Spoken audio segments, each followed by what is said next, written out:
York Revolution is on Sports Radio 98.9 FM and 1350 WOYK.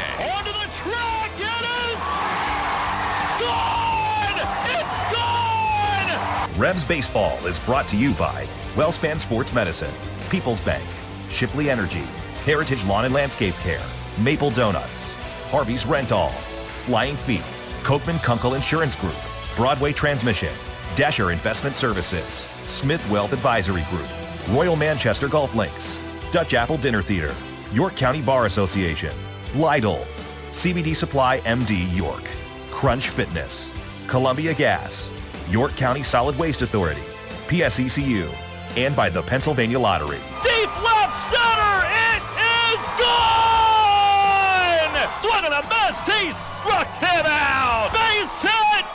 Revs win! Now, with the call of today's game, here's the voice of the York Revolution, Darryl Henry. Good evening, everyone, from PeoplesBank Park here in downtown York. Welcome to game number 32 of York Revolution Baseball. Tonight, the Revs return home for 4th of July weekend as they play host to the Lancaster Barnstormers. Hi again, everybody. Darryl Henry alongside Ray Jensen.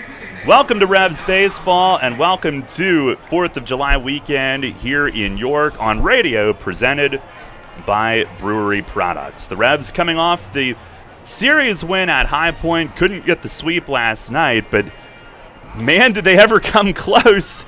And it was unbelievable, Ray, down 9-0, going to the 8th inning, and they literally come within a blade of fake grass from tying that game in the 9th inning.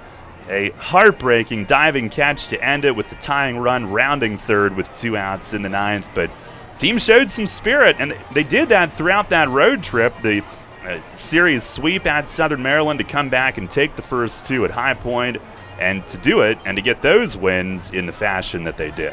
Yeah, a lot of these games of late for York has been decided late. It just seems York has been able to get the most of their magic at the plate to come to the final 3 innings. And how about after being held to 4 hits in the first 7 innings against High Point pitching, 4 runs in both the 8th and 9th innings, Darryl, just as you mentioned, coming just an inch of fake grass short and not able to avoid the glove of Johnny Field out in center for what would have been the biggest comeback in York history. How ironic that is. Johnny Field made the diving catch, but the Revs come in 13-18. It was overall record, a nasty road trip at 2-5, but of course, dropping the first 4 at Southern Maryland, the sweep, they did rebound well from there. First ever series win in North Carolina, and just 4 games back, entering play here tonight, Lancaster is 2 games back in 3rd place in a tightly bunched Atlantic League North. Barnstormers are 15-16, and as we see these guys for the 3rd time as far as series go, the Revs 2-4 against them. Last time they were here, had the big walk-off home run from Walner Espinal, but the games have been high scoring. And really, Lancaster has played that way all season, so you've got to be ready for one of those to potentially break out. Yeah, they're coming off a series against the Long Island Ducks that had runs scored every which way, including the 19-18 loss they suffered to the Ducks in Game 1 of that series.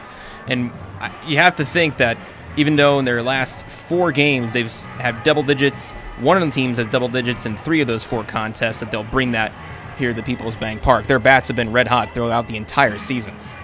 Well, the Revs with Jake Welch tonight looking to try to limit that Lancaster offense. He's 1-2 with an ERA of 5.33. Left-hander Augie Silk goes for Lancaster. He is 1-0 with an ERA of 7.59. We take a look at what's on tap tonight, brought to you by Brewery Products, and always on tap here at PeoplesBank Park is Yuengling, among countless others here at the stadium as we kick off 4th of July weekend. And a bunch of roster moves for the Revs earlier today. One was surprising. We've got 2 new additions, and also a big piece to the puzzle is activated and back. We'll let you know what's going on with all of that. We'll hear from Mace on those topics and much more coming up here shortly as well. First pitch tonight set for 6:30. It's a pleasant evening, not all that hot, to be honest. It's been in the 70s all day. Had a couple little rain showers, but perfect and good to go here tonight. And unseasonably temperate here for July 2nd. And we'll have it for you right here, Revs and Barnstormers on Sports Radio 98.9 FM and 1350 WOYK. There's a lot of talk out there about good health care. We all want a good plan. But step outside and take a good look at all those beautiful trees and shrubs in your yard. Do you have a plan to maintain their good health? Heritage Lawn and Landscape Care has a veteran staff of 12 fully licensed and trained tree health care professionals to rely on, including 10 certified arborists and 3 PA certified horticulturalists. So don't let your trees and shrubs fend for themselves against Mother Nature. Visit heritagelawnandlandscape.com and get world-class care right in your backyard. Money and business are essential to the strength of a community. So is cheering and celebration and music and fun. That's why York Revolution games, concerts, youth sports, special events, and more happen at a place called PeoplesBank Park. PeoplesBank has been serving the community for more than 155 years. Always cheering, always celebrating, always committed to the things that make our communities great, and to you having a great time at PeoplesBank Park. PeoplesBank, member FDIC, equal housing lender. Downtown's ready. Are you? The Revs play here. Sports Radio 98.9 FM and 1350 WOYK, York.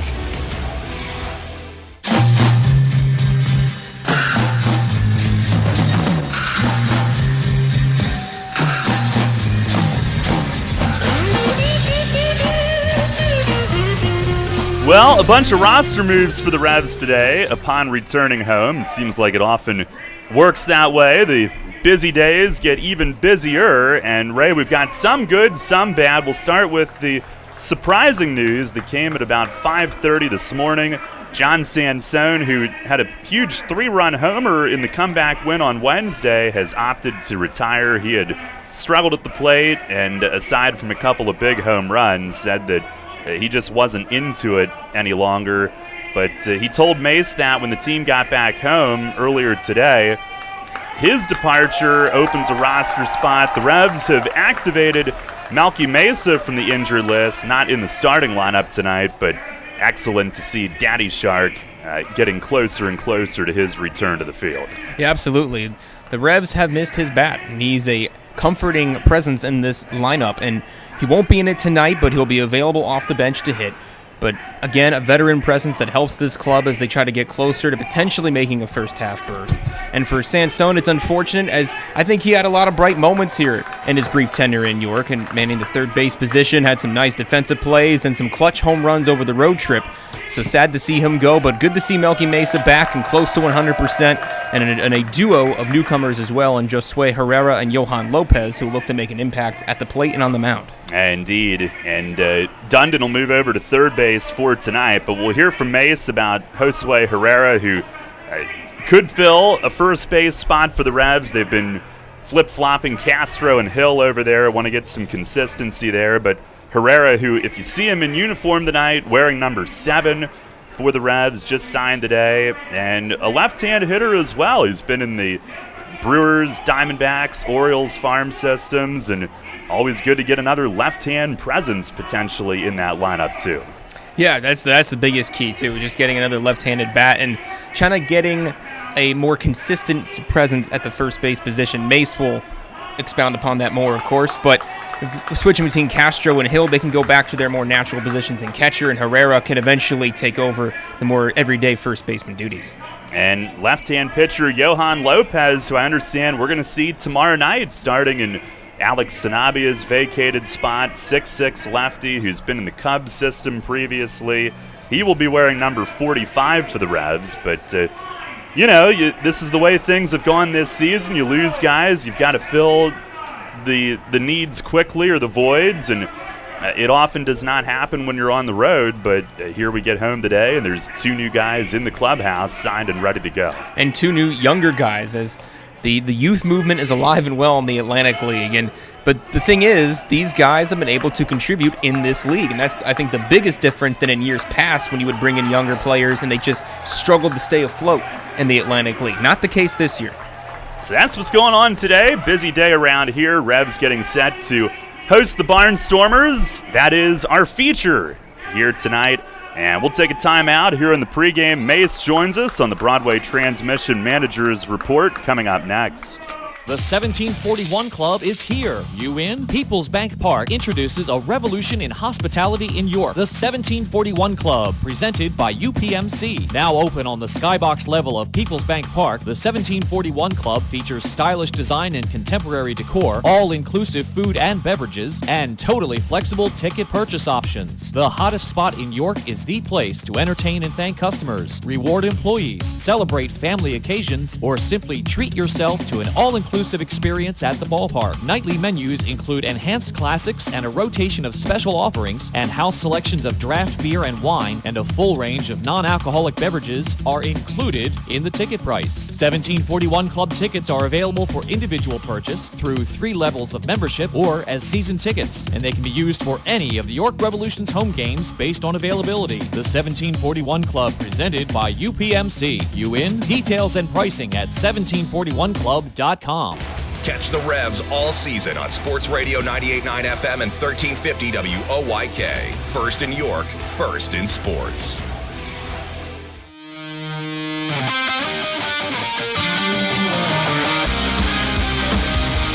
Fans, it's time to go inside the clubhouse for the latest on your York Revolution and tonight's matchup. It's time for the Broadway Transmission Managers Report. Now, here's the manager of the Revs, Mark Mason.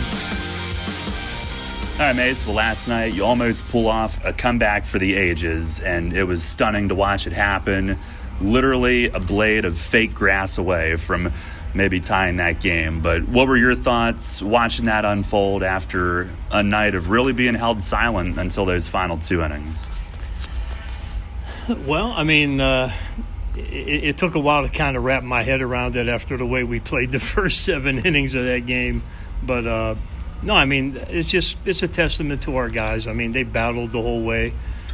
We really didn't give ourselves a chance last night from a pitching standpoint, but actually came 180 feet away from tying the game. So, yeah, I mean, when you're down 9 runs going into the 8th, you kind of think about starting the bus sometimes. But you know, our guys resilient. I mean, they battled them all the way to the end, and we just came up a little short. What do you think was going on with Steinfurt last night? You know what? I wish I knew. I really don't. You know, I mean, there was just no command at all last night. The fastball, the breaking ball, changeup, every hitter was, 3 balls, 3-0, 3-1. I don't know. We walked 9 guys. We hit 1. We gave up 2 homers.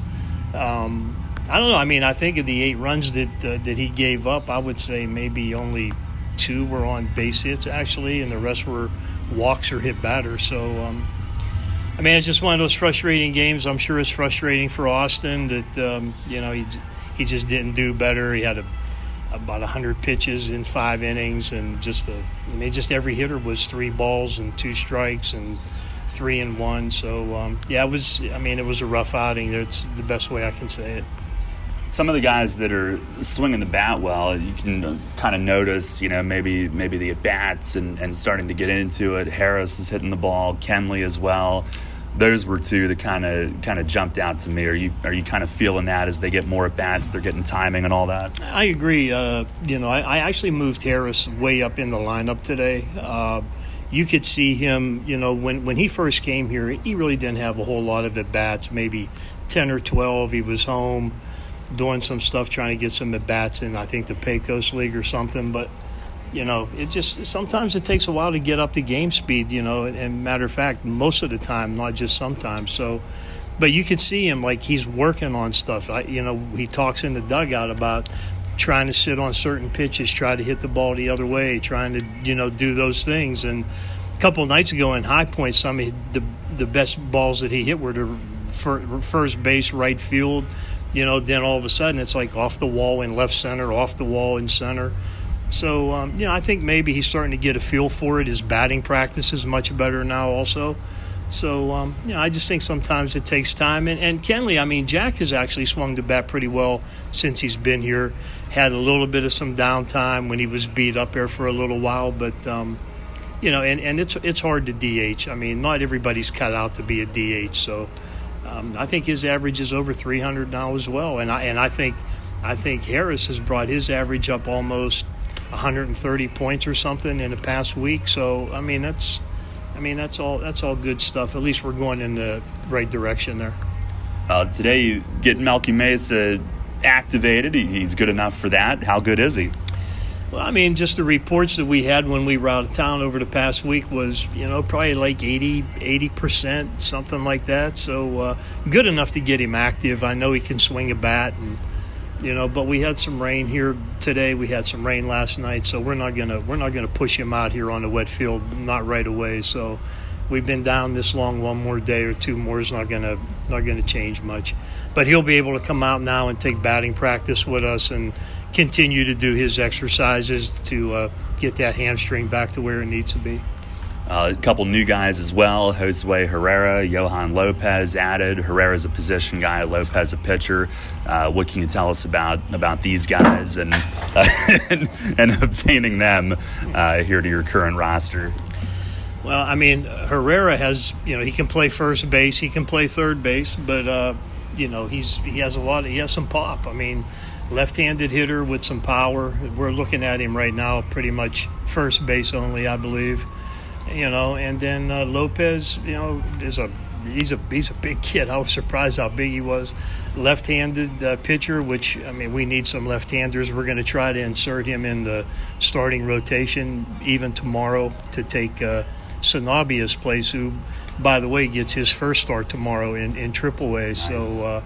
So we'll keep an eye on that as well. But, yeah, so, I think both of these guys can help us. And, I mean, they're excited for the opportunity. So, after Nelly and Franco left, we've been bouncing around with first base between Castro and Hill. So I think we need to get more of a steady presence over there. And we're going to let Herrera come in and try to do that. Jake Welch tonight, and again, didn't get the win, unfortunately, but last time out, threw the ball really well, didn't he? No, he pitched really well in Southern Maryland, and I mean, this is one of those challenging lineups for him, though, just because they're going to be stacked with left-handed hitters, and we worked on some stuff in the bullpen in between, his last start and this one tonight, just to see, like, if we can maybe change some things to help make it a little easier. So, we'll see about how those adjustments go. But, one thing about Jake, he's going to battle. I mean, there's no doubt. He competes. I love that about him. And, so we'll just see what happens tonight. Mace, thanks a lot. Good luck. Thank you. All right, that is Revs manager Mark Mason on the Broadway Transmission Managers Report. Revs getting set to take the field here momentarily. Jake Welch going up against lefty Augie Silk for the Barnstormers here tonight. Revs 2-4 against Lancaster this season, but last time they met, it was the 500th home win all time, and the Revs did it on the Walner Espinal walk-off home run. A lot of runs have been scored in this head-to-head series, and we've got 4 this weekend on the wraparound Friday through Monday. 4th of July weekend here on WOYK is presented by Brewery Products as the Revs take the field. Great weather tonight as we get things started for the holiday. And let's listen in on our national anthem here this evening. Financial mentors to their clients so they can turn their dreams into a reality and live confidently.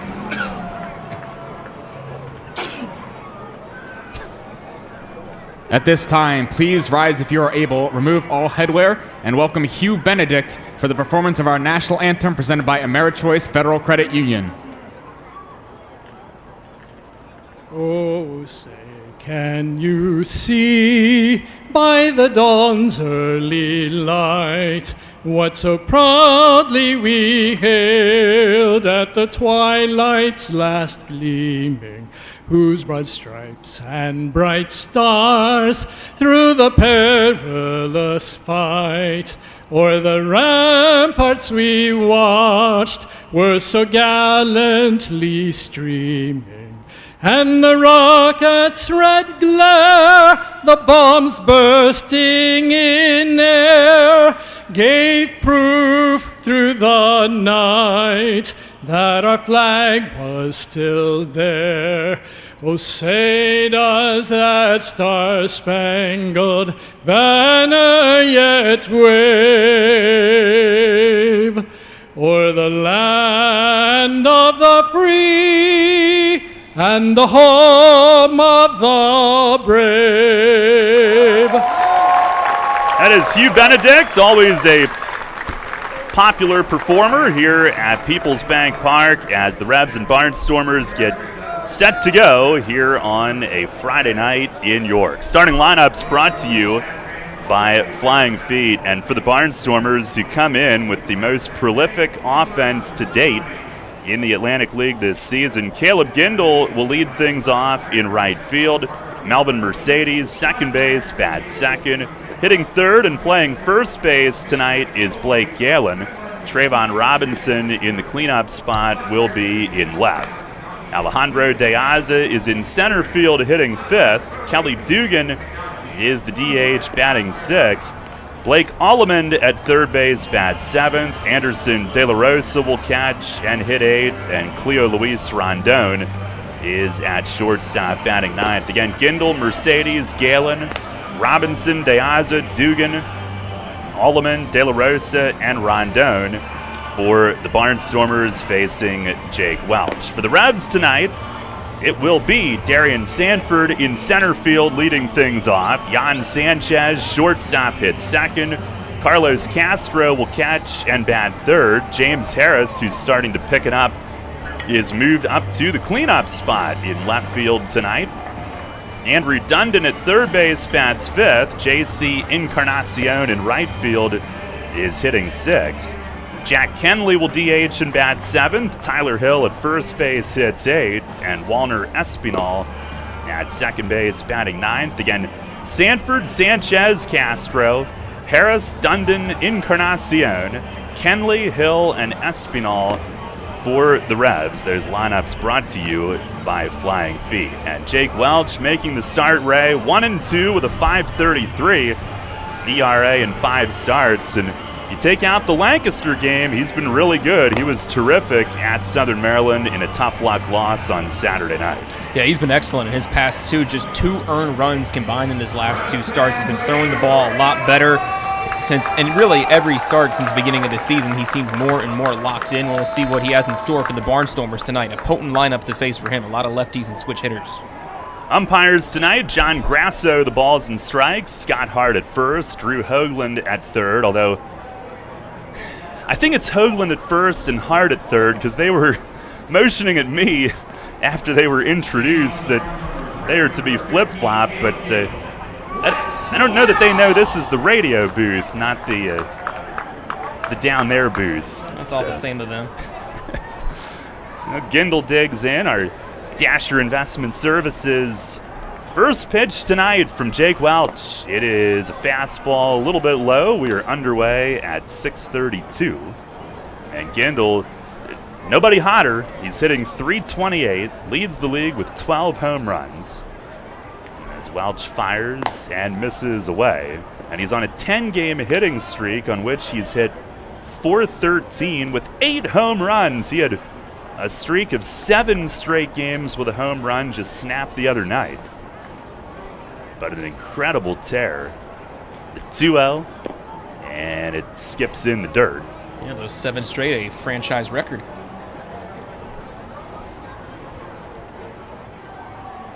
$18 driven in on his 10-game hitting streak. Leads the league in extra base hits and runs. Now the 3-0, and it's down and in. Welch missing with his first 4. It is a tough lineup for Welch. He's so good against righties. These guys are stacked with lefties. Righties have hit just .220 against him. Left-handers .333. And it hasn't just been Welch who has struggled against lefties. It's been a couple of Rev starters really this year that have struggled to kind of work around the left-handed hitters in this league. They've been getting a little bit better as of late. Here is Melvin Mercedes, who also has been scorching hot. 5th in the league in hitting at .376 as Welch delivers a first pitch strike. Mercedes, who against the Revs has gone 12 for 24. A little interference as Welch throws over to first. Gindel is back standing.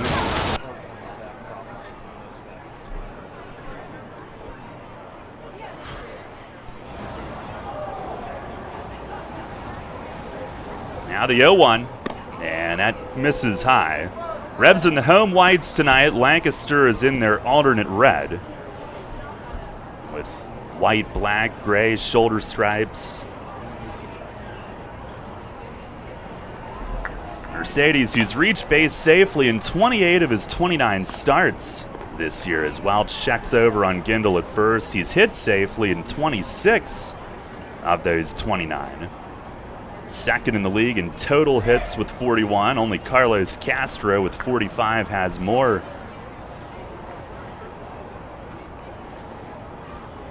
Now Welch set, fires, and it is high and away. He has missed with 6 of his first 7 tonight.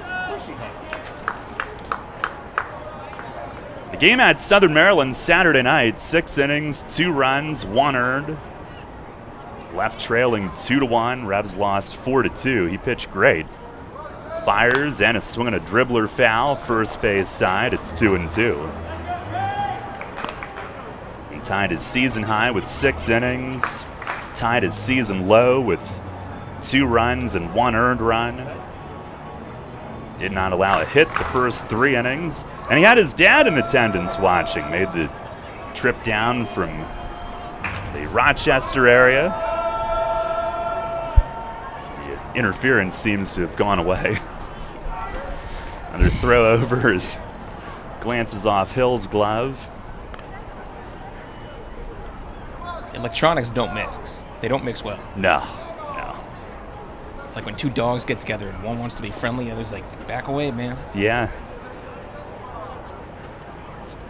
Like dogs and cats. Yeah. 2-2. And it's swung on and hit in the air, foul down the left field side.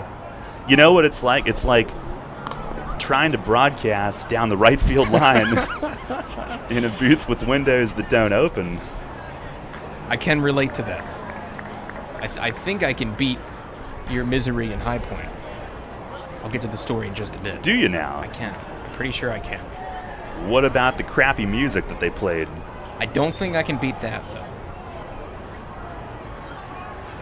Another 2-2. And a swing and a ground ball to second base. Espinal with it to short for 1. Back to first. Not in time. Can't turn 2. It wasn't hit hard enough, but they do get the lead out. Fielder's choice 4-6. I mean, I had to listen to Spotify all night last night to get La Cucaracha out of my head. That didn't sneak into your preferred playlist? No. That's good. Although you know how phones work now, like anything you talk about, you're bound to see. Exactly. So it might, when I least expect it. But how could they have 5 songs on their playlist and play them over and over the entire week? Like, there's so much culture out there if you just Google. Here's Blake Galen as Welch misses away. They know what they like. It's terrible. It's great to be back, Ray. Happy to have you back, buddy. Galen hitting .260, 5 home runs, 5th in RBIs with 26. And Welch fires a strike on the inner half. Sun is shining brightly now. Someone is definitely throwing it. By the way, our game time temp, 80 degrees. And at the moment, mostly sunny. Our weather brought to you by Heritage Lawn and Landscape Care. Now Welch sets. The 1-1. That is off the plate away. Jake working with Castro tonight. Carlos has caught all of his starts. I did face the Barnstormers back on June 15th. That was his roughest one this season. He deals, and a swing and a pop-up foul, back and out of play. 3 2/3, 9 runs, 6 earned. And that was coming off a really good start previously. And he made one start against them last year, struggled in that one as well. 0-1 with an ERA just over 14 lifetime against Lancaster. Against the rest of the league, 1-1 with a 397 as he checks over on Mercedes, who crawls back. Barnstormers second in the league in steals with 43, behind York's 48. Mercedes has 8 in 9 tries. Pitch, and a swing and a tapper hit softly to second. Espinal charges, gloves, underhand flip gets Galen. That was their only chance. As Mercedes advances to second with 2 away. And Welch will go after Trayvon Robinson, looking for the scoreless first.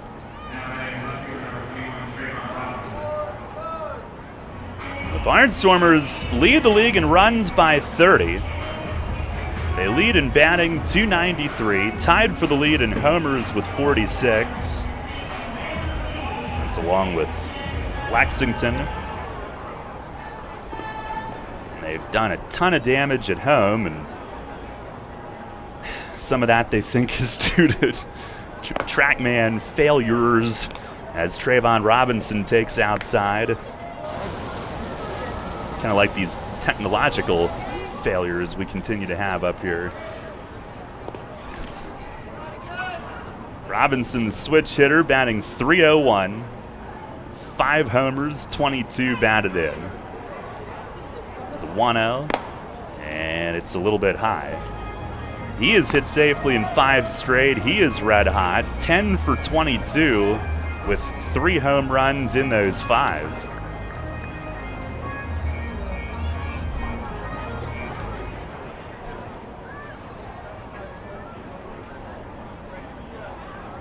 Welch is set. The 2-0. It is inside. Robinson flinching back out of the way. Alejandro De Aza waits on deck. Leadoff walk started the inning. Welch has been trying to navigate his way through. Actually a 4-pitch walk to start his night. He fires. And this one has the inside corner, strike called. So we talk about Lancaster's run totals, but they've given up an ERA of 7.90 as a staff. The next highest, Gastonia, 6.26. More than a run and a half lower. Down to 3-1. Fastball down and in. And Robinson walks. 2 walks in the inning, and that'll get Alejandro De Aza to the plate. The Revs last night issued a season-high 12 walks. Now here's De Aza, who's 10th in the league in hitting at .363. 1 homer, 14 driven in. He's hit .381 against York. Got off to a hot start against the Revs when he first signed, and he's hot right now. 5-game hitting streak, 11 for 19. 2 on, 2 out. Pitch from Welch. Misses the outside corner. Trying to keep it scoreless here in the first tonight. Revs, who are 7-9 at home, 6-9 on the road. 1-0, and a swing and a soft ground ball right side. Espinal to his left, out in shallow right, gets lined up, makes the throw to first, and the inning is over. Busy first for Wallner. He handles all 3 of them, and that one shows off his range. No runs, no hits, 2 men left. At the end of a half inning tonight, it's the Barnstormers nothing, the Revs coming up. Hey, it's the good-looking genius at Broadway Transmission again, and this time I have things on my mind, like warranty and service after the repair. You already know Broadway Transmission has been part of the community for 67 years at the same location. But did you know that in that time, York County has seen many transmission shops close its doors like Amco, Atomic, Clutch and Go, Dr. Transmission, Cotman, York County Transmission, Winters, Goodlings, Lee Miles, A1. What grinds my gears about these closings are the customers are left with no warranty. Stop! Don't make that same mistake. Broadway Transmission has over 40,000 transmission jobs under our belt, and we are still here today standing behind our famous 3-year warranty. We kid around a lot on our ads, but nothing is funny about having no warranty when you need it. Avoid that risk with the only smart choice in all of York County and stop by Broadway Transmission today. Broadway Transmission will get your ship together and stand behind it too. Visit us on the web at BroadwayTrans.com or stop in and see how it's done. I felt like my well-being was tied to the morning stock numbers. I wanted to invest, but grew tired of the stress of potential losing it all. A friend of mine suggested I talk to Tom Dasher about a fixed index annuity that could be a stable option while still seeing potential growth. Tom has been helping folks here in York County for over 30 years. Give him a call at 717-487-2096 to see if he can assist you. Cannonball Charlie's ready. Are you? The Revs play here. Sports Radio 98.9 FM and 1350 WOYK, York.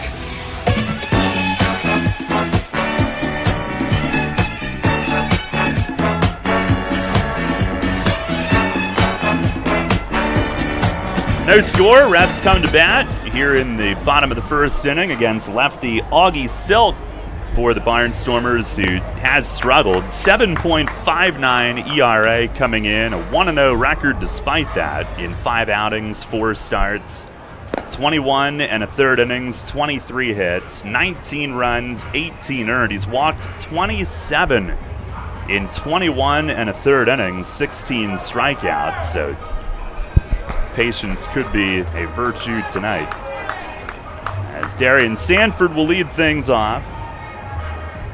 Last time out for Silk, beat West Virginia, 5 innings, 5 runs, but that was good enough. He overcame 7 walks.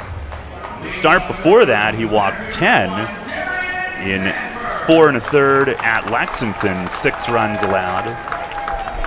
As Sanford gets things started tonight from the right-hand side of the plate. First pitch fastball is taken for a strike. Sanford hitting .200 on the nose, leads the league in steals by 10. Pitch, it is swung on, hit in the air, left field. Robinson a step back and now camped under it waiting and makes the catch for out number 1. Combined the last 2 starts for Silk, 9 1/3 innings, 11 runs, 17 walks.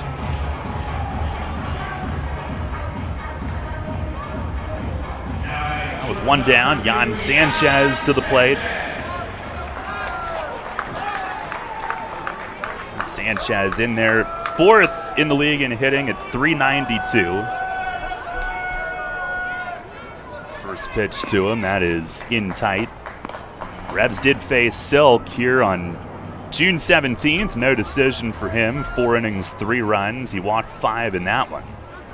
Fires, and it is in at the knees for a strike. Sanchez, the 9th inning home run last night, his 3rd with York. Got the Revs on the cusp of pulling off a miracle. 1-1. Swings and drives it the other way in right field. Gindel hustling toward the corner, and he's there, going onto the warning track in deep right field. And Sanchez retired for the 2nd out. Revs are looking to tee off tonight, so can you at Royal Manchester Golf Links. Play the best layout in PA on the area's only Pure Links course. Book online at royalmanchestergolflinks.com.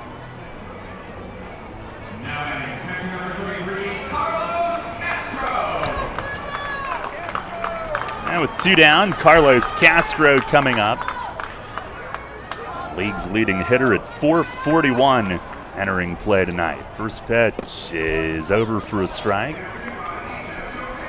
Tied for 5th in home runs with 8. Tied for 1st in RBIs with 29. It's the 0-1. And he swings and sends this one in the air toward the same area as Sanchez, but this will fade up and out of play onto the bullpen balcony and right.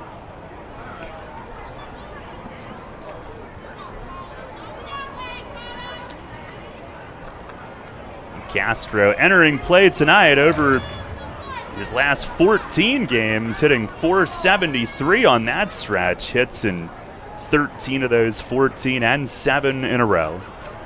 Here's the 0-2, and he swings and he nubs one on the ground towards second. Mercedes playing him right up the middle is there and throws over to first. And it is a 1-2-3 inning for Augie Silk to start things off tonight. We've played one here at PeoplesBank Park, no score. Runners know the challenge. It's not the uncompromising weather. It's not the pounding repetition. It's not knowing how to dig deep as you start the climb of that last hill. For runners, the challenge is the discipline to keep running. Flying feet. Casual runners, amateur runners, hardcore runners, no matter what level runner you are, Flying Feet Sports Shoes is with you every step of the way. Flying Feet has become the leader in athletic footwear and properly fitting the feet of runners throughout Central PA. Flying Feet has become the leader in athletic footwear, properly fitting the feet of runners throughout Central PA. And that holds true whether you're training or racing on roads, tracks, or trails. For those searching for that discipline, Flying Feet provides the latest shoe innovations, the accessories and equipment, and the inspiration to keep on running. Greg Baum and his staff have the knowledge and the true understanding of what running is all about. As one local runner put it, Flying Feet is family, and all runners are welcome. Flying Feet. Flying Feet Sports Shoes, 1511 Melrose Avenue, York, just off exit 18 of I-83. Sports injury? Walk into WellSpan Urgent Orthopedics for immediate care. No appointment is ever needed. Our orthopedic and sports medicine specialists are here to treat you. Visit wellspan.org/urgent orthopedics today for hours at our York and Hanover locations. Get the latest on the Orioles with the Baltimore Baseball Show, hosted by Dan Connolly. Mondays at 6 on Sports Radio 98.9 FM and 1350 WOYK.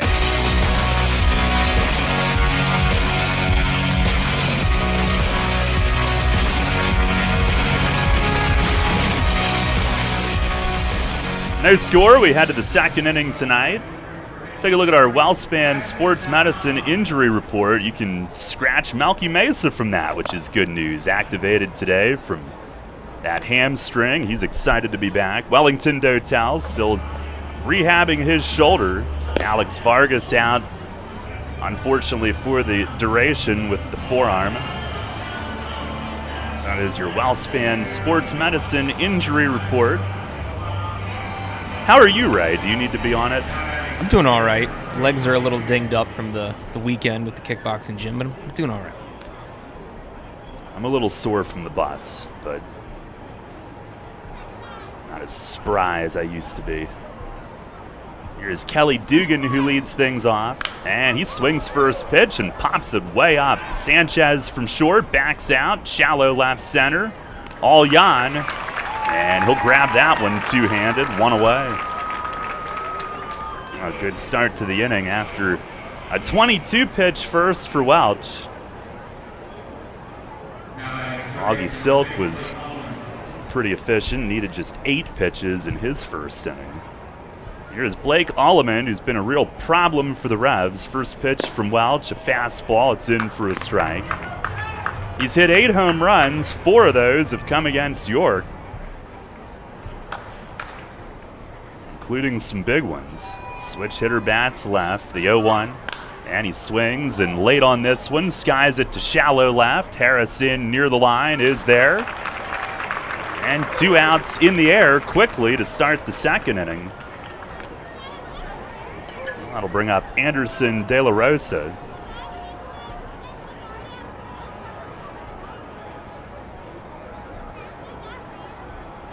De La Rosa hitting .197, 2 home runs, 13 driven in 18 games. He is the K-man tonight.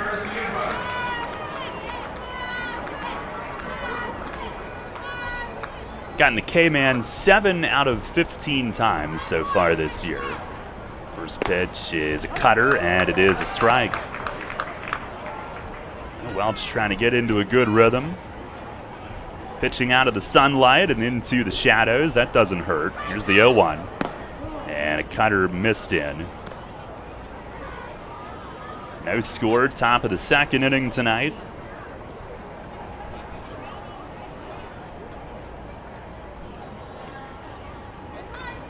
Now he fires, and a swing and a line drive, shallow right. Encarnacion hustles in, and a little skip as he strides toward it and reels it in to end the inning. 1-2-3 second. As Welch has a quick one. We've played an inning and a half, no score.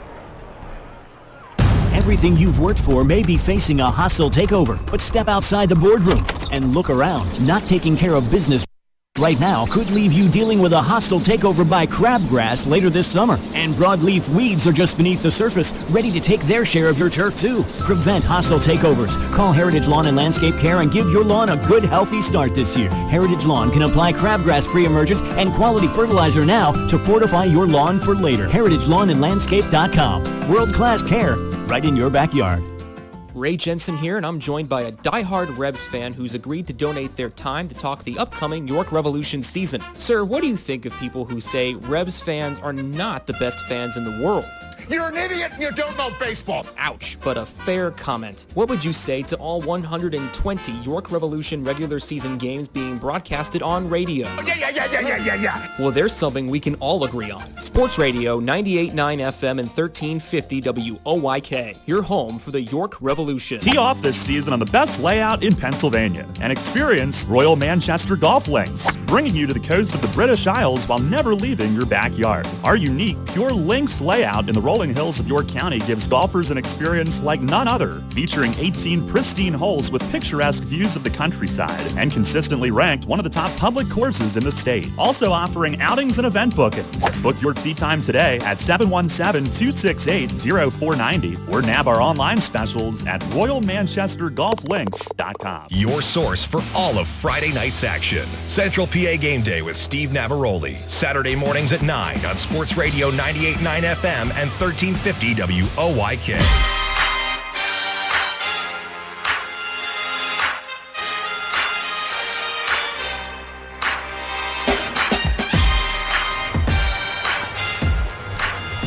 No score. We head to the bottom of the second inning tonight.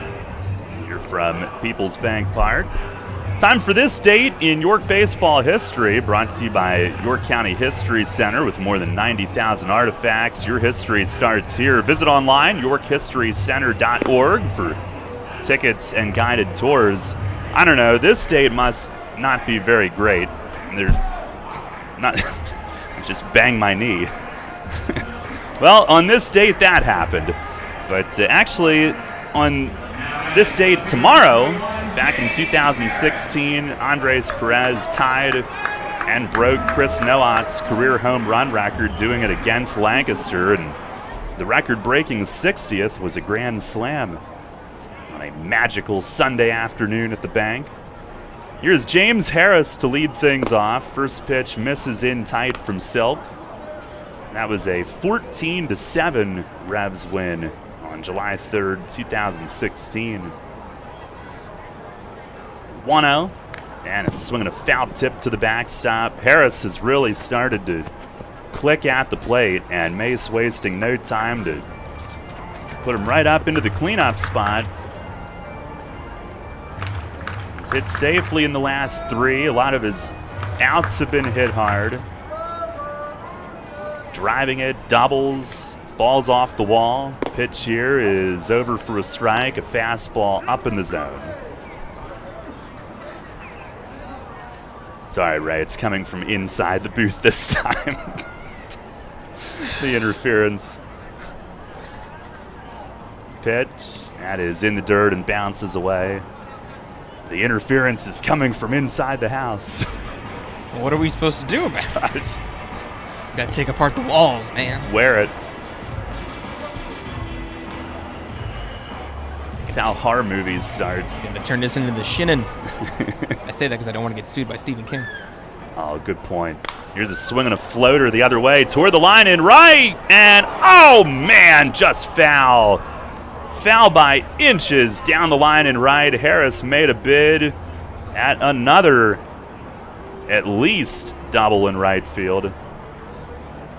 One thing he's done of late, he is hitting the ball the other way. Mace said pregame, a lot of his best hit balls recently have been to the opposite field, and that is true.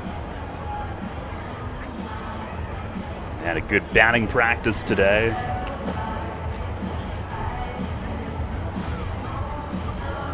And the at-bat continues. 2 balls, 2 strikes.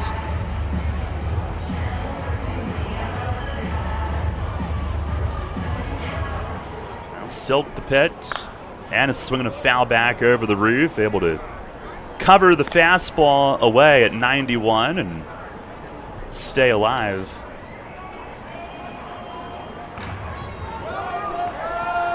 New set of baseballs delivered home. Silk's last start was a 17-9 win. Those are the types of games Lancaster has been playing.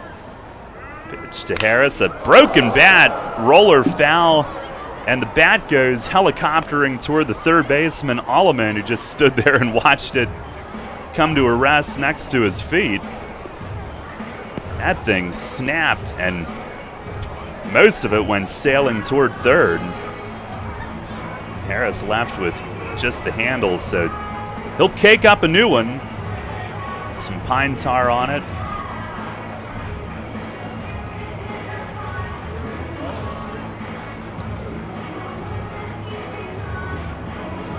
He's having quite the battle here. This will be the 8th pitch of the at-bat. As Silk deals, and a swing on a high fly ball, hit well in dead center field. Deaza circles over, though, and he'll track it down. It wasn't totally squared up, or at least Harris got under it. And Deaza, who started the angle straight back, ends up cutting over and makes the play. But a good at-bat, and you can tell Harris is starting to see the ball pretty well. Yeah, definitely getting a lot more competitive at the plate in his last few appearances, and got pretty hot over the road trip, and he looked good there despite the no-hit collection. Here is Andrew Dundon, who moves back over to start at third tonight. John Sansone retiring earlier today, told Mace when the bus got in at 5:30 in the morning. First pitch is up high on Dundon. He's hitting .204, and he has picked it up here lately as well. Had the game-winning pinch hit double in the 9th on Tuesday night. Pitch is watched for a strike, taking all the way. A couple of clutch pinch hits over that series, Jack Henley included. He hit a 2-run triple pinch hitting last night. 1-1, and a swing and a jam shot looped foul toward the stands, first base side, and it is into the front row. 1 ball, 2 strikes.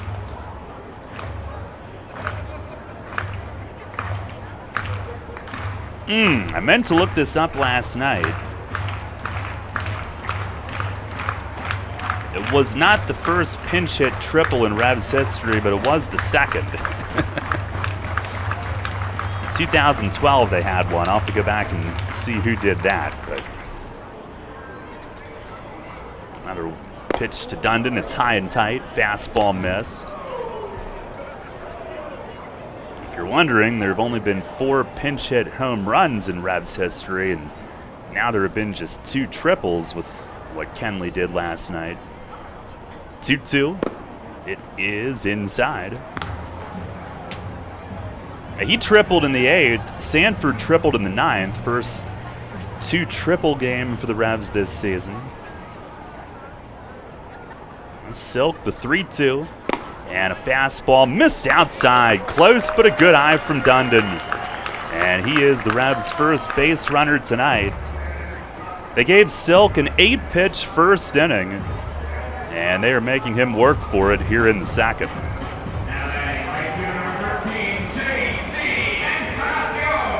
A 1-out base runner for Encarnacion, who's hitting .250 with 9 driven in and 15 games played. And he's hit safely in 5 in a row. First pitch, he swings and misses, chased a ball outside.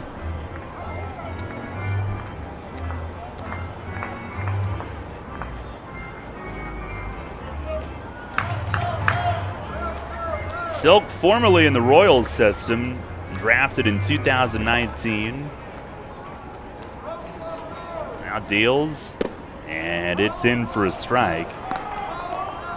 Is a young lefty. 2019 began his pro career, 12 outings at rookie ball.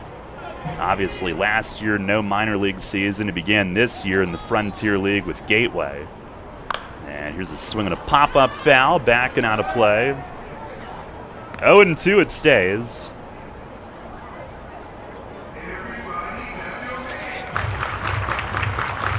Silk, 6'4" lefty, just 23 years old. Comes home, and a swing and a miss. Breaking ball to get Encarnacion. And that is out number 2. In fact, he turned 23 the day that he faced the Revs here. June 17th. Native of Pacific Palisades, California.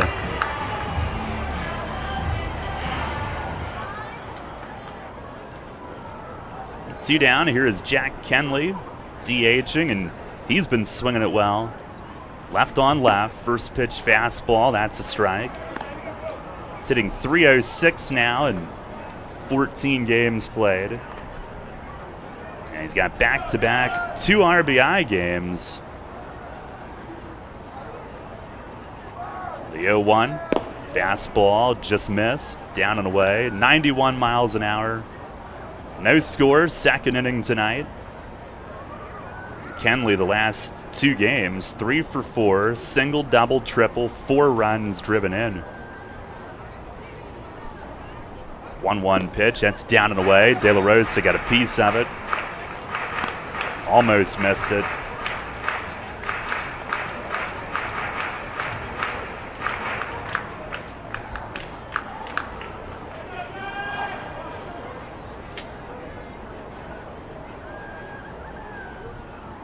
Now the 2-1, and that missed outside.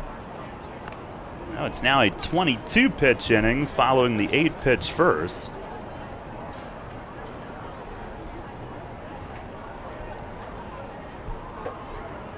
Silk was a 38th round pick of the Royals. He deals, and it's down and away. Kenley is on. 2 walks in the inning. And that'll keep it alive for Tyler Hill.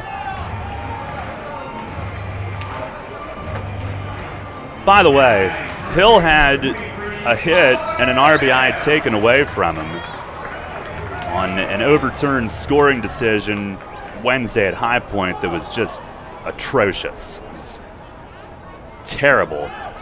He's hitting .209 coming in tonight. First offering is down low. I couldn't believe it. It was a full extension diving stop at second. They said, oh, from there, he had time from his knees to throw him out with a good throw. Doesn't sound like routine effort to me. Here's the 1-0. Fastball, it's a called strike. So that's a shame, and that didn't make me very happy to hear that. It's a bit of a Debbie Downer, man. But he had a good series in High Point despite that. On the 1-1, and a changeup misses low. But the Revs had asked to get a scoring decision at Southern Maryland overturned about 3 weeks ago. We're told no. And we found out that Southern Maryland overturned 2 of them from last Sunday today. Pitch to Hill is up high. They appeal to first. He did not go on it. 3-1.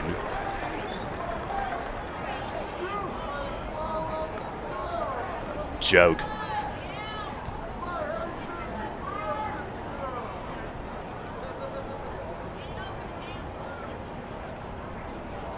Tyler will look to zero in on something here. Pitch is down and in. Walk number 3 of the inning.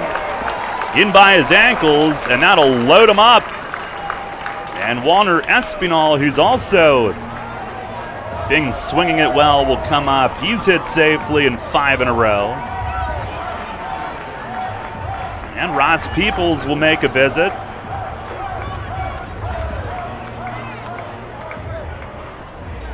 First inning was 8 pitches, 7 strikes. What happened?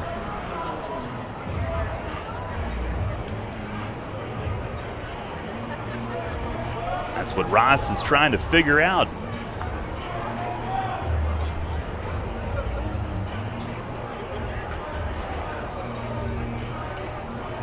Silk, who went to USC, but didn't have a ton of time there.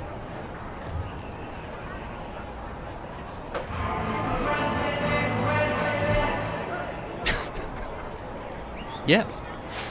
It is. The Revs, baby.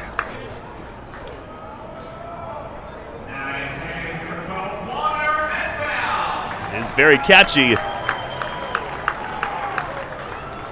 Espinal hitting 204 coming in tonight now. First pitch, fastball, it's in for a strike. No score here in the second, and the Revs trying to strike first.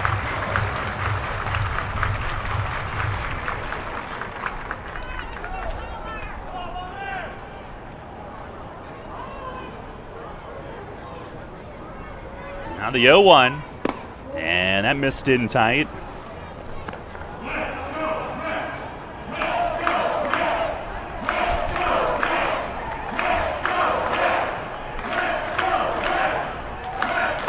Now a 30-pitch inning at least.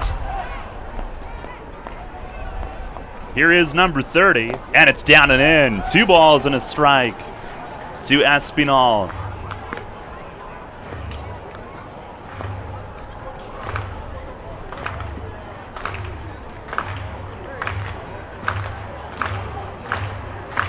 Silk, who had 3 no-hitters in high school.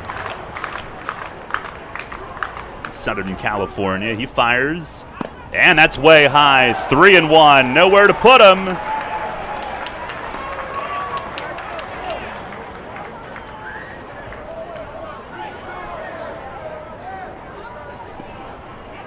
Gotta have a strike here. And the pitch, it is up high. Ball 4, and the Revs have struck first on the 4th walk of the inning. 1-0 York. 3 consecutive 2-out walks. And the Revs draw first blood. Espinal with RBI number 6. I don't think the take sign was on because he was loading up, but he stopped himself.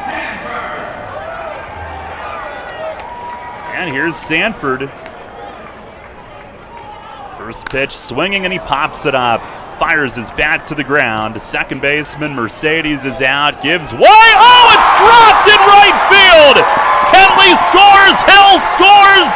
Throw to second, and Sanford is out there trying to take the extra base. But Caleb Gendel coming in almost all the way to second base. Almost the whole way to the infield. Drops the ball.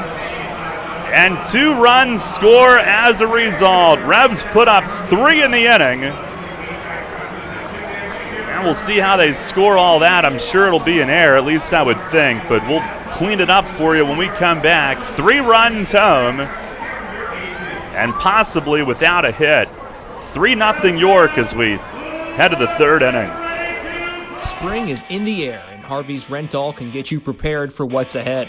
With the biggest selection of steel products on the market, Harvey's Rental will get you set for your next home project. From lawn and garden equipment, pressure washers, post hole diggers, and more, Harvey's Rental has it all. Have a special get-together or graduation coming up? Harvey's Rental has what you need to make your party memorable.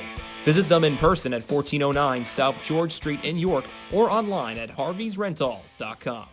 At Donegal, we understand there are many costs associated with running a business. That's why Donegal works with you to provide quality insurance products based on your business needs, and why we deliver that insurance at a price to fit your budget. Call your local independent Donegal agent today and discover why, when it comes to insurance for your business, Donegal is a better value. Contact Kochman Kunkel Insurance at 717-854-0300 or stop in at 3217 East Market Street, York. Locally owned and operated by Pam and Rudy Kochman. Kochman Kunkel Insurance. Remember rushing to the newspaper in the morning to read all about that Revs game from the night before? Was it? Yeah, that was a long time ago. We barely remember that too. Sports Radio 1350 is your home for local sports, and we're taking care of that news void in your life. Get your York Revolution game articles delivered right to your inbox every morning, courtesy of WOYK. Simply log on to YorkRevolution.com and click to sign up to receive daily game recaps right to your inbox. Keep up to date every day as the York Revolution go for another Atlantic League title. We're your source for local sports. Sports Radio 1350 WOYK. First in York, first in sports. Listen live, on demand, and on the go. Download the new WOYK app on the Apple and Google Play stores today.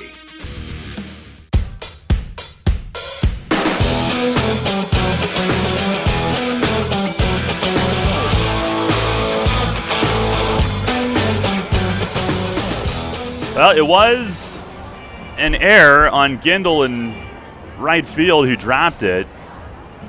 Now, what's going on now? Did I miss something? Did somebody have to come out of the game? Mace is chatting with plate ump John Grasso here between innings. It's 3-0 York.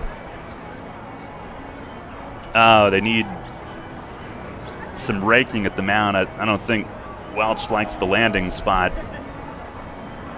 So they're going to have to call for the grounds crew here. But, yeah, to clean up that play, error on Gindel and right. And then the outfield assist that he picks up, throwing out Sanford at second. But 3 runs scoring in the inning. 1 was earned, and the Revs did it with no hits. 1 error, 1 left. Darian's an aggressive guy. He went after the first pitch. He was really upset with himself for popping it up, and then he tried to get the extra base going to second after it was dropped and was thrown out there. But Revs get the break and go up 3-0 here early tonight. Well, while they work on it, it's the landing area that Welch wants patched up.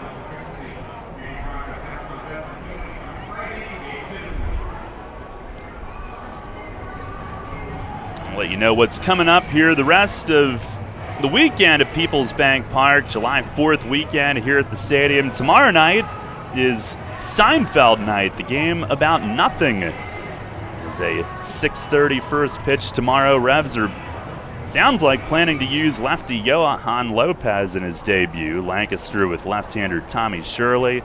Then on Sunday, 6 p.m., mark that down. July 4 York, presented by Traditions Bank. July 4 York Plaza Fun Fest, presented by Planet Fitness.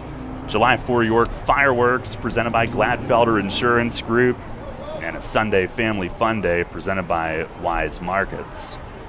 And then here Monday night as well, as we start the third inning. Ball 1 outside on Cleo Luis Rondon. 3-0 the lead for York.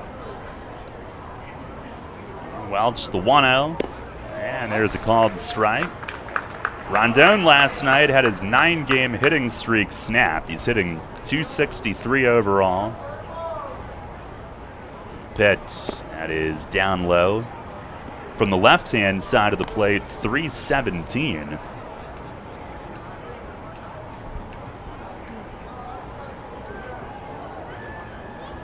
Welch the 2-1, and that misses high. Little breeze to right field tonight.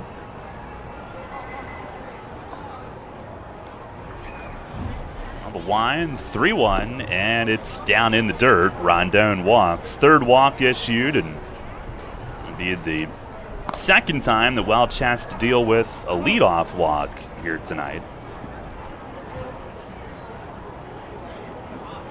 And throughout the day, it was cool and cloudy. It had some showers this afternoon, but now it's bright and sunny. Here is Caleb Gindel at the top of the order. He walked in the first inning.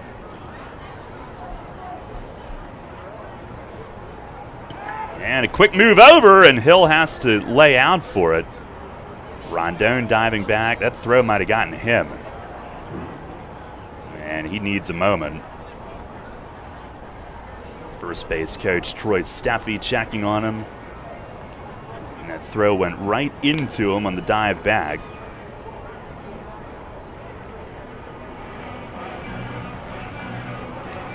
Hill, who's never played first professionally, he has really fought to hold his own over there.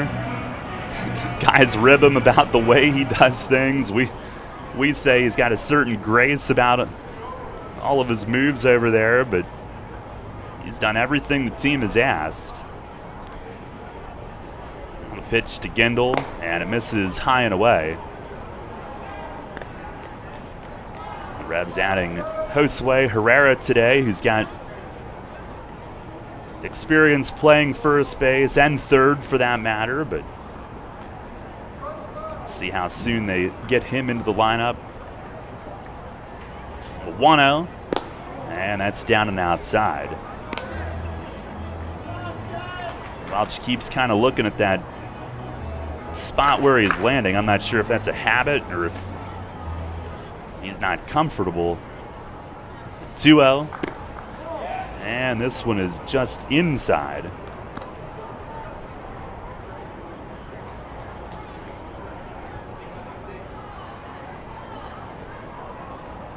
Few in the league are hotter than Gendel right now. I don't know that they'd turn him loose 3-0 here. Pitch, he takes, and it is just low. And this inning begins with back-to-back walks.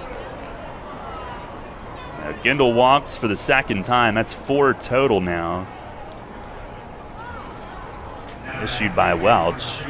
His season-high 5, which was in the first start against Lancaster. Here is Melvin Mercedes, who hit into a fielder's choice at second base, his first at bat. Grabs a 3-0 lead here in the third inning. First offering is over for a strike, backdoor cutter.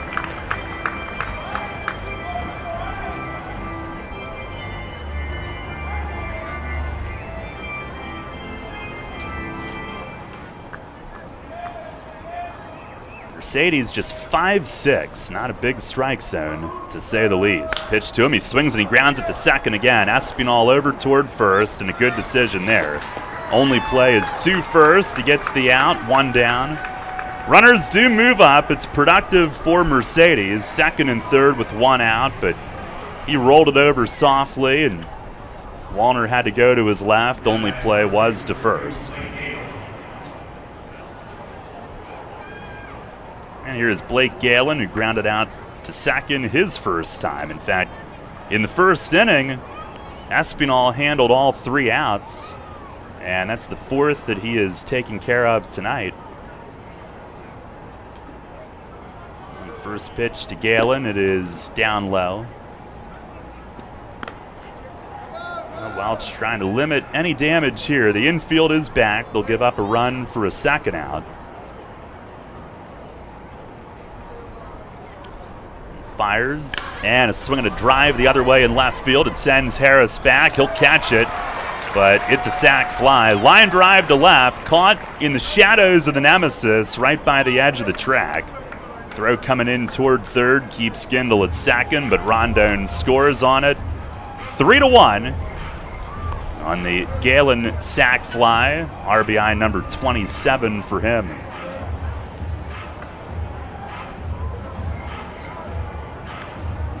But if you can hold him to just 1 run, you'll take it. And here is Trayvon Robinson with Gendel at second, 2 outs. Robinson walked his first time tonight.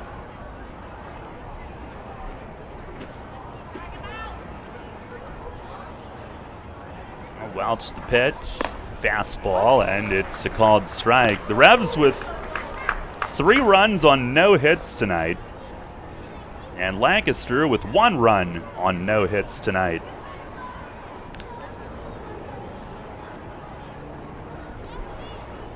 Welch fires, and a swing and a foul tip.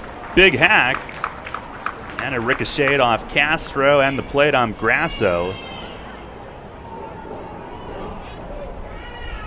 0-2.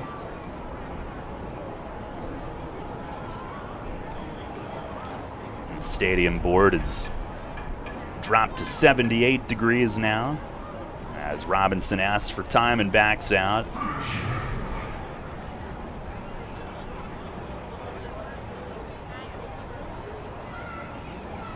Now the stretch from Jakeroo. He's ready. Here's the 0-2, and down and in. Castro got a piece, but knocks it over to the right of home plate, and Gindel will advance. A wild pitch. That one yanked way down and in, and Castro tried a backhand pick. I couldn't keep it in front. Oh, runner 90 feet away. 1-2 to Robinson. He's back for his second go with Lancaster. He'd been with them 2016 through 18. Went to AAA with the Pirates in 19. Welch the pitch. And that runs inside, 2-2.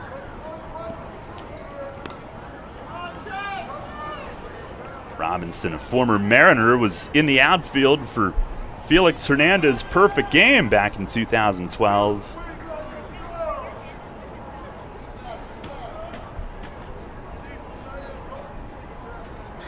Welch ready. The 2-2. And down and in, off Castro's mitt, but he will quickly slide over, racing to recover.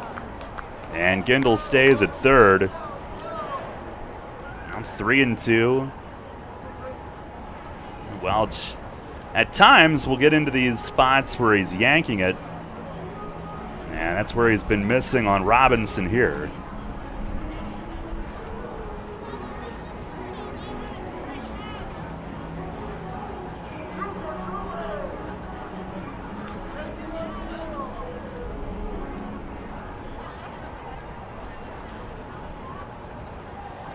Does have an open bag to play with. Now the payoff pitch, and a swing and a shot at second. Espinal, it's off his glove, ricochets into right, run scores, 3-2. And it'll be the first hit of the game for either team. Trayvon Robinson on a top spinning in between hopper at second. And Espinal tried to slide to his left, got some leather on it, but could not keep it in the infield. Oh, a 3-2 game.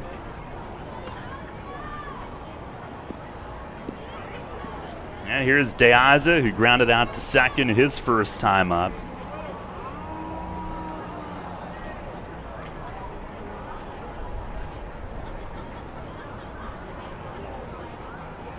First pitch to De Aza this time is wide.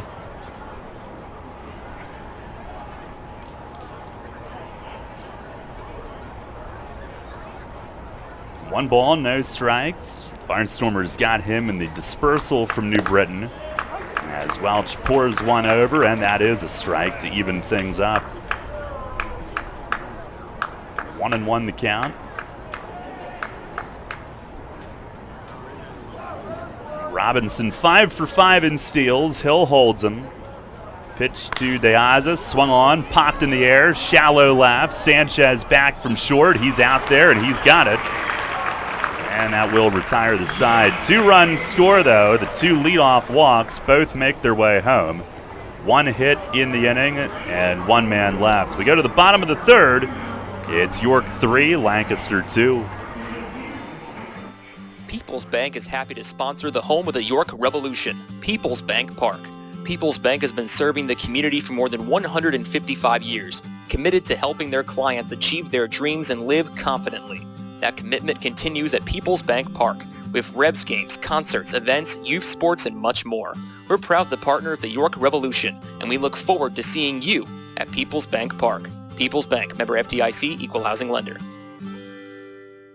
Shipley Energy is more than just an energy company. We're your friends, family, and neighbors, and have been serving the community for over 90 years. Whether you need energy for your home or for your business, we've got you covered. We can help keep you comfortable with all your heating needs, from heating oil to propane, electricity to natural gas. And if something breaks, like your air conditioning or furnace, we have a team of HVAC experts ready to fix it so you can stay comfortable all year long. To learn more, visit ShipleyEnergy.com or call 855-5-SHIPLEY. Need an excavating contractor for your upcoming project? Get it done locally and get it done right with Barnes & Barnes Incorporated Excavating. Locally owned and in business since 2005, Barnes & Barnes Incorporated Excavating is a small excavating and landscaping business offering demolition, excavating, landscaping, foundations, concrete, sewer and water hookups, lot clearing, welding, fabrication, and more. Located in Windsor at 30 North Blacksmith Avenue, Barnes & Barnes will get the job done right. Call Scott to schedule your project at 717-515-3495. That's 515-3495. Or email him at barnesbarnesscottinc@gmail.com. That's barnesbarnesscottinc@gmail.com.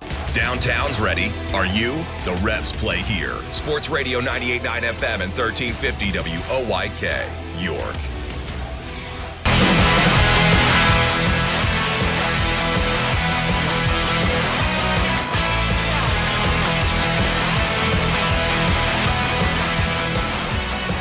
Three to two, Revs lead. We head to the bottom half of the third inning. A combined 1 hit and a combined 8 walks here in the first 2.5 innings tonight. Sanchez, Castro, and Harris coming up, facing Silk for the second time. Got to make him throw some strikes, which at times they have forced him to throw pitches, and at times they've not. Walked 4 last inning. And the first offering to Jan is a fastball up above the belt. Sanchez fly to right, deep right in the first inning, 0 for 1. 1-0. And there's a fastball for a called strike. He is hit safely in 17 of the 18 games in which he has had a plate appearance this season. Pitch to him. It is in tight. 2-seam fastball that darted back but missed. He had the 11-gamer, 1 game without a hit, and now has hit safely in 6 straight entering play tonight. Pitch, that's down and in.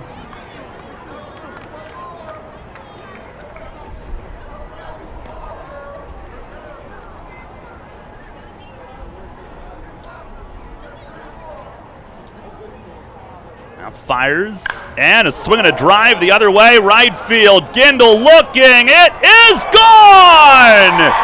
Jan Sanchez with another home run, back-to-back nights. And this one slammed out to the opposite field. It's 4-2 York here in the bottom of the third. Home run number 4 for Sanchez. And this one going oppo. It hit the top of the wall. It was a line shot toward the home run patio. It hit the top of the fence and rattled up under the tents, back onto the field, but it cleared. And it's 4-2, and that's the Revs' first base hit of the night.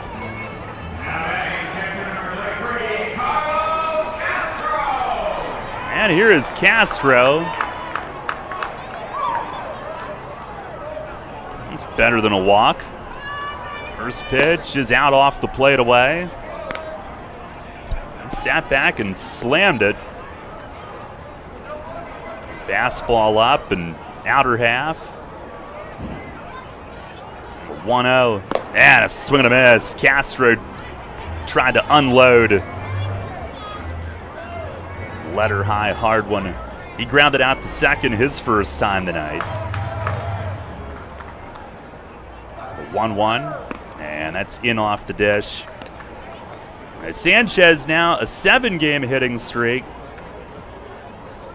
And has hit safely in 18 of his 19 with York, in which he's had an at-bat.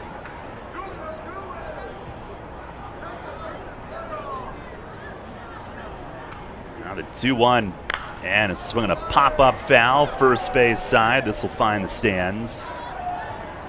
And actually, it bangs off the railing of the suite level and down to the second row behind the Revs dugout. 2-2. Sanchez now against Lancaster, 9 for 16 with 5 extra base hits, 2 homers. And he's now 6 for 10 off lefties this year, as Castro gets time called in time, right before Silk was ready.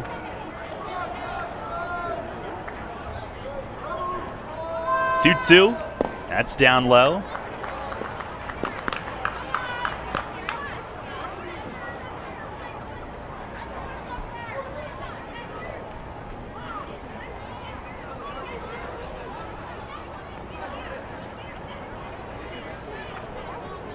On the wind, the 3-2, and a swing and a pop fly, shallow right center. Gindel coming in from right, and he'll give way to the center fielder Deaza, who makes the grab for out number 1.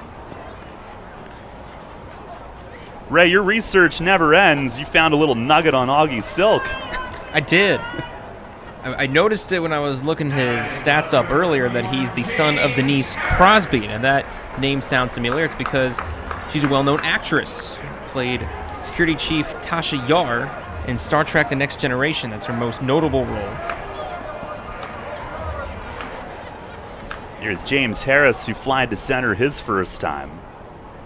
And he takes a fastball strike.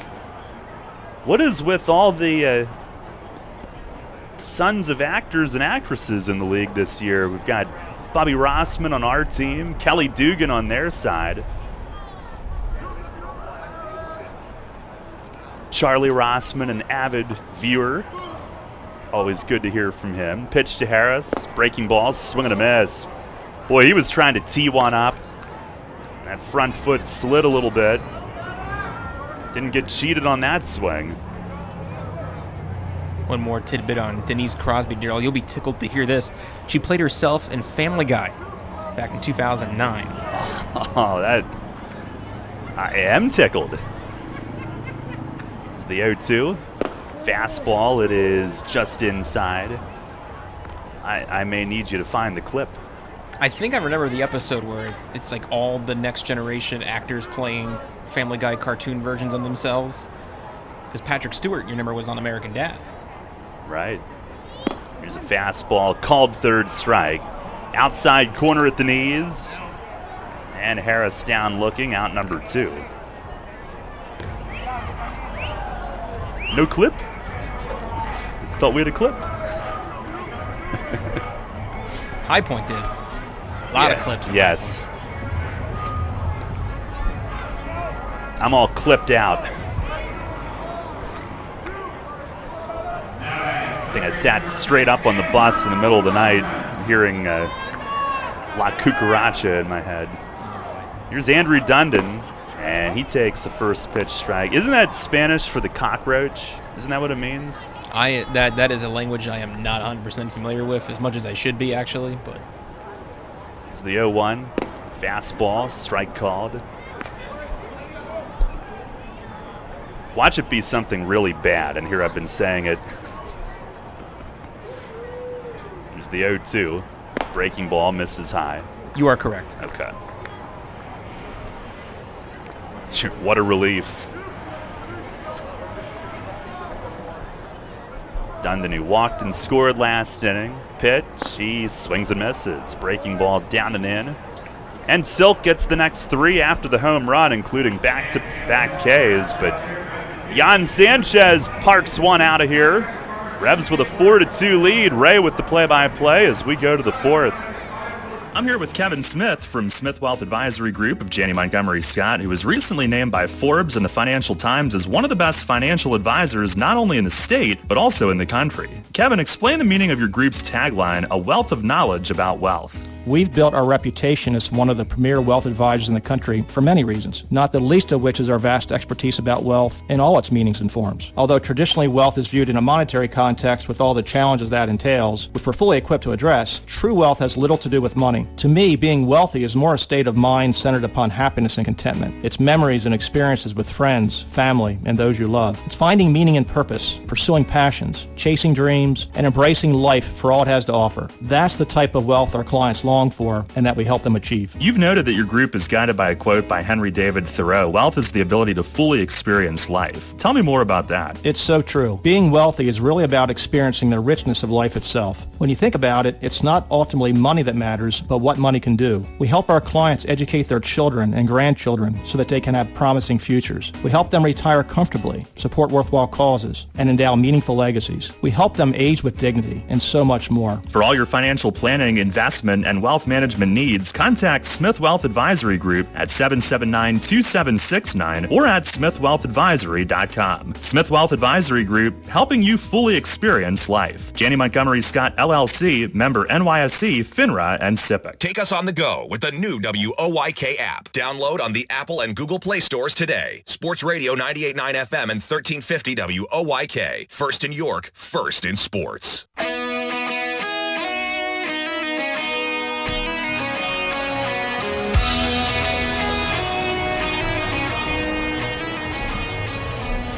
On to the fourth inning here at PeoplesBank Park. Ray Jensen here with you in the play-by-play for the next 3 innings. A pleasant Friday evening to you. Revs lead the Barnstormers 4-2. Jake Welch out for a fourth inning of work. He'll face Kelly Dugan to lead things off here in the top of the fourth. Alrighty, Welch ready. First pitch. Called to the inside part of the strike zone for a strike to start Dugan 0-1. The Dugan, Allman, De La Rosa due up for the Barnstormers here in the fourth. Welch on the rubber. Now the 0-1. Swung on by Dugan. Line drive to left field, and that will fall off the wall, in fact, for a hit. Harris gave that one a look as he throws it back in with a hefty throw to second as Sanchez covered, and they will hold Dugan to a single.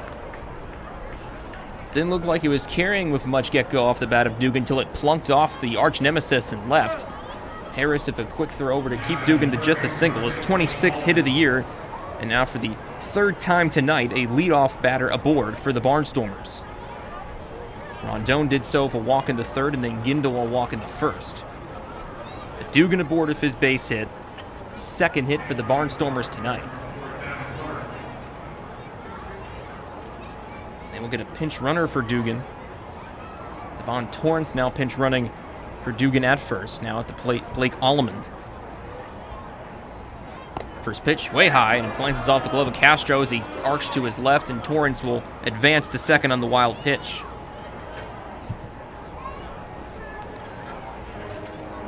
So Torrance, after already taking over for Dugan at first, advances a base on the wild pitch from Welch. So runner in scoring position now for Lancaster. No one out here in the fourth. Revs lead 4-2, but now the tying run at the plate, and Blake Allman 0 for 1 with a fly ball caught by Harris in left field for out number 2 in the second. 1-0, swung on by Allman, ground ball to short as Sanchez scoops up, now throws over to third, and they have Torrance caught in a rundown as Dunn heads it to second base, and Espinal will take the tag as he chases down Torrance. It was a 6-5-4 putout on the chase down.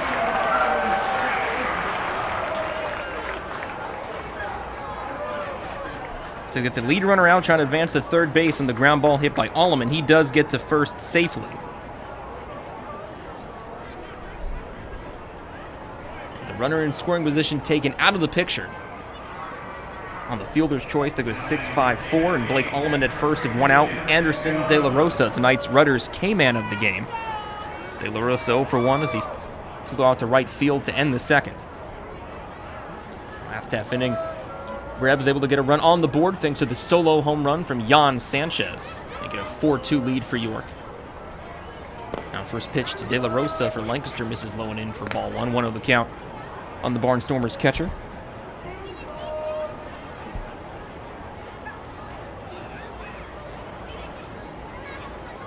Now the 1-0 from Welch. This is down away for ball 2. It's 2 balls, no strikes. York entering play tonight as we look towards the North Division and an Atlantic League update brought to you by Heritage Lawn and Landscape Care. York at the end of the North Division, trailing the division-leading Southern Maryland Blue Crabs by 4 games at 13-18. Lancaster 1 spot above them, 15-16, as the 2-0 checks inside, and De La Rosa has to bail out to avoid getting clipped by it. It's 3-0 the count for De La Rosa. So 2 games back of first is Lancaster at 15-16. The Ducks half a game back of the Blue Crabs at 16-14. Not as close if you look at the South Division. As now the 3-0 going on the pitch is Allman, and the pitch was a strike, and the throw to second, actually the pitch missed. So it's ball 4, in fact, for De La Rosa, but they were not able to catch Alleman as he steals second base successfully. Didn't matter anyway. This is a 4-pitch walk to Anderson De La Rosa.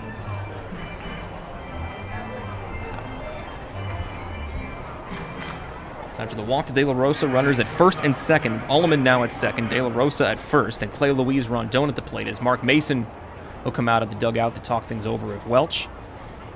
Gives us time to talk to you about the South Division in the Atlantic League. It's really just Lexington's division. Everyone else is just living in it, as the Legends have a 6.5 game lead over the second place High Point Rockers at 19-8. High Point 14-16, 6.5 back as mentioned. Gastonia a half game back of High Point, 13-16, 7 total from Lexington, and the West Virginia Power, who we will see in the next series in the upcoming road trip next week. They are 11-16, 8 games back of first. So not a tight South Division at all. And as the conversation continues on the mound, let's take a look around the league and our out-of-town scoreboard. 4 games ongoing in the Atlantic League tonight, including ours. 4-2 game lead for York here in the top of the 4th. Long Island hosting the Blue Crabs. 1-0 lead for Southern Maryland visiting the Ducks. Bottom of the 3rd in Gastonia as the Honey Hunters host the Rockers. 5-2 Rockers lead. And in the bottom of the 2nd, West Virginia we'll be heading to next after Monday's game. 5-2 lead for the Power over the Legends. Bottom of the 2nd in that contest. Conversation finished up. Runners at first and second. First pitch to Clay Louise Rondon. This is upstairs for ball 1. It's 1-0 the count. Start Rondon.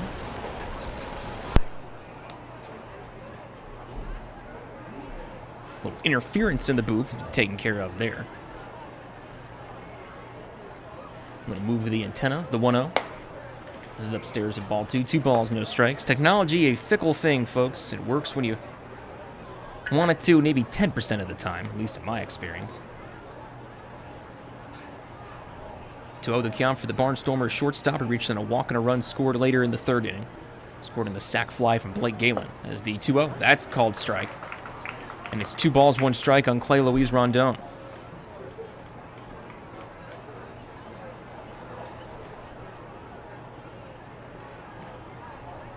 (2-1) for the switch hitter since the Barnstormers' home opener. As the next pitch from Welch, that tracks inside and snagged by Castro to his right. Count now 3 balls and a strike. And since he's become a switch hitter, Rondon has seen a lot of success from the left side of the plate, batting .317.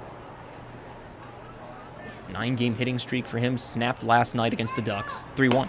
That's called strike 2 in the outer half.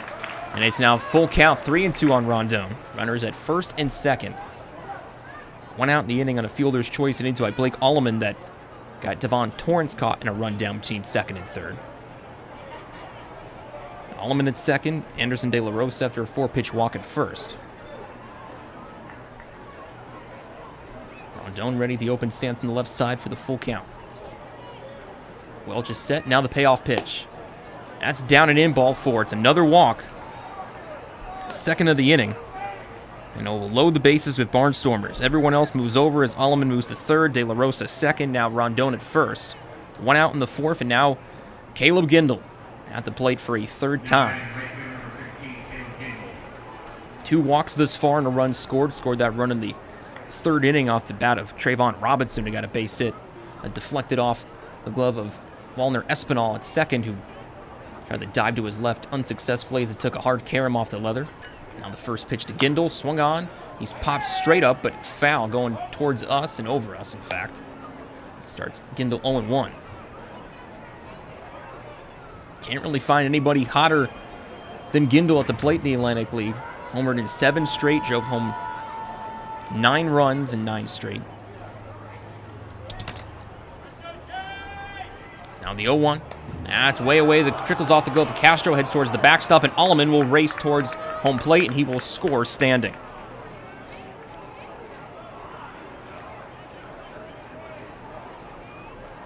Wild pitch allows Lancaster to come back within 1 run as Alleman races home from third. Everyone else moves over a base. De La Rosa now at third. Rondon second. Wild pitches now make it 4-3. York with a 1-run lead. Now the tying run just 90 feet away. And De La Rosa at third base. Go ahead run at second and Rondon. 1-1 the count for Gindel. Next pitch. That glances off of Castro's glove in front, but it bounced to his left enough that he can come back away from the plate and keep De La Rosa honest at third. De La Rosa not of as much speed as Allemond on the base paths. But Castro lost the 1-1 pitch down and in as it glanced off towards his left, but able to recollect just in time. Count moves 2-1. The Revs walking the tightrope here. Trying to make it still a 1-run lead.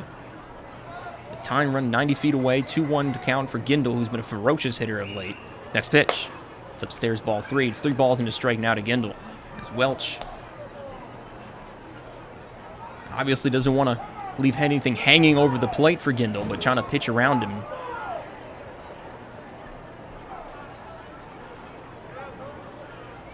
Gindel can chase inside too. He's gotten plenty of hits that way.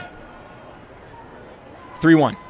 Swung on by Gindel, ground balls, deflected off the glove of Welch and towards Espinal at second base. He recovers, but he does not have a play.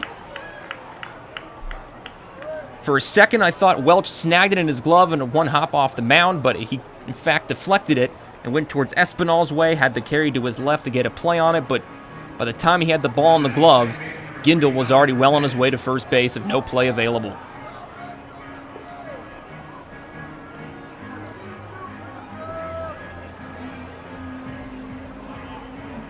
It's a base hit for Gindel, his 40th hit of the season. He stands at first as De La Rosa scored. It's now a 4-4 game here in the fourth. Rondon moves to third, so the go-ahead run for Lancaster 90 feet away from the plate, and Melvin Mercedes now at the plate ready to bat. Third time, 0 for 2. Fielder's choice and a ground out. He swings at the first pitch from Welch and skies it foul third base side. Rattles in some seats and starts Mercedes 0-1. So wild pitch and an RBI base hit from Caleb Gindel, the damage against York here in the fourth to make it a tie game at 4 each. Gindel stands at first, Rondon at third. 0-1. Swung on by Mercedes, hits it foul first base side this time. Hard carom, and it was fouled towards the Revs bullpen. 0-2 the count.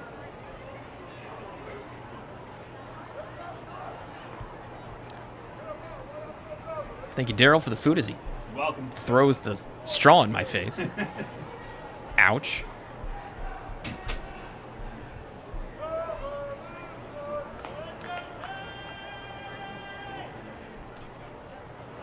Welch ready. Now the 0-2 delivery. Skips in as Mercedes has to scoot back a leg away from the ball, and it's 1 ball, 2 strikes as Castro able to snag it to his right. 1-2 the count for Mercedes, who collected the first home run of the Atlantic League season and the Barnstormers season opener at Gastonia. He has 41 hits. He has 10 extra base hits. 8 doubles, a triple, and a home run. Next pitch misses ball 2, and it's 2 balls, 2 strikes on Mercedes.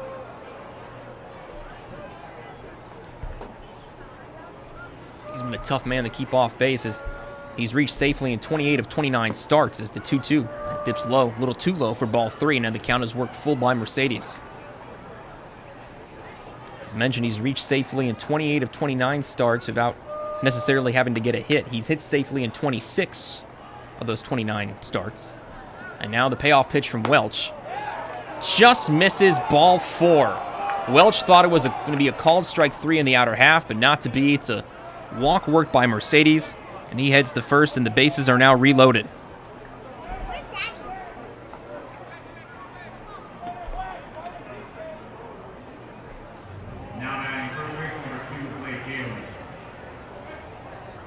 So Rondon at third, Gindel second, Mercedes first. The third walk of the inning issued by Welch. Now, unfortunately, has 7 walks tonight on the mound. Next batter up, Blake Galen. 0 for 1 if it ground out an RBI sac fly.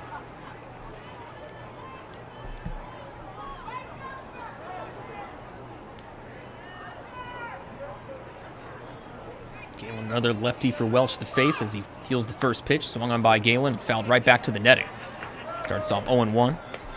Galen at the plate, Trayvon Robinson on deck, who batted in the first run for Lancaster. Off a base hit anyways. Galen did his at the sac fly.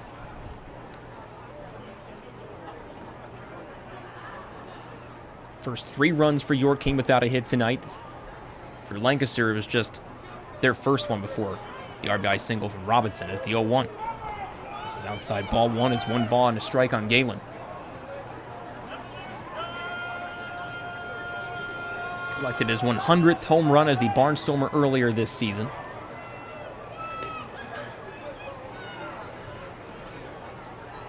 That's the 1-1. The tracks inside. This is in for ball 2. 2 balls and a strike now on Galen as Welch has really struggled to locate here in the 4th inning. Just trying to work the edges. That hasn't worked. Has tried to work the corners. That hasn't worked.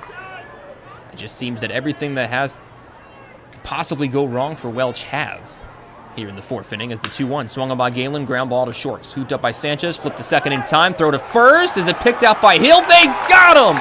And it's an ending 6-4-3 double play, and the Revs get out of the top of the 4th with a tie game. Lancaster scores twice in the 4th to make it a tie game at 4 each as we head to the bottom of the 4th inning here at PeoplesBank Park.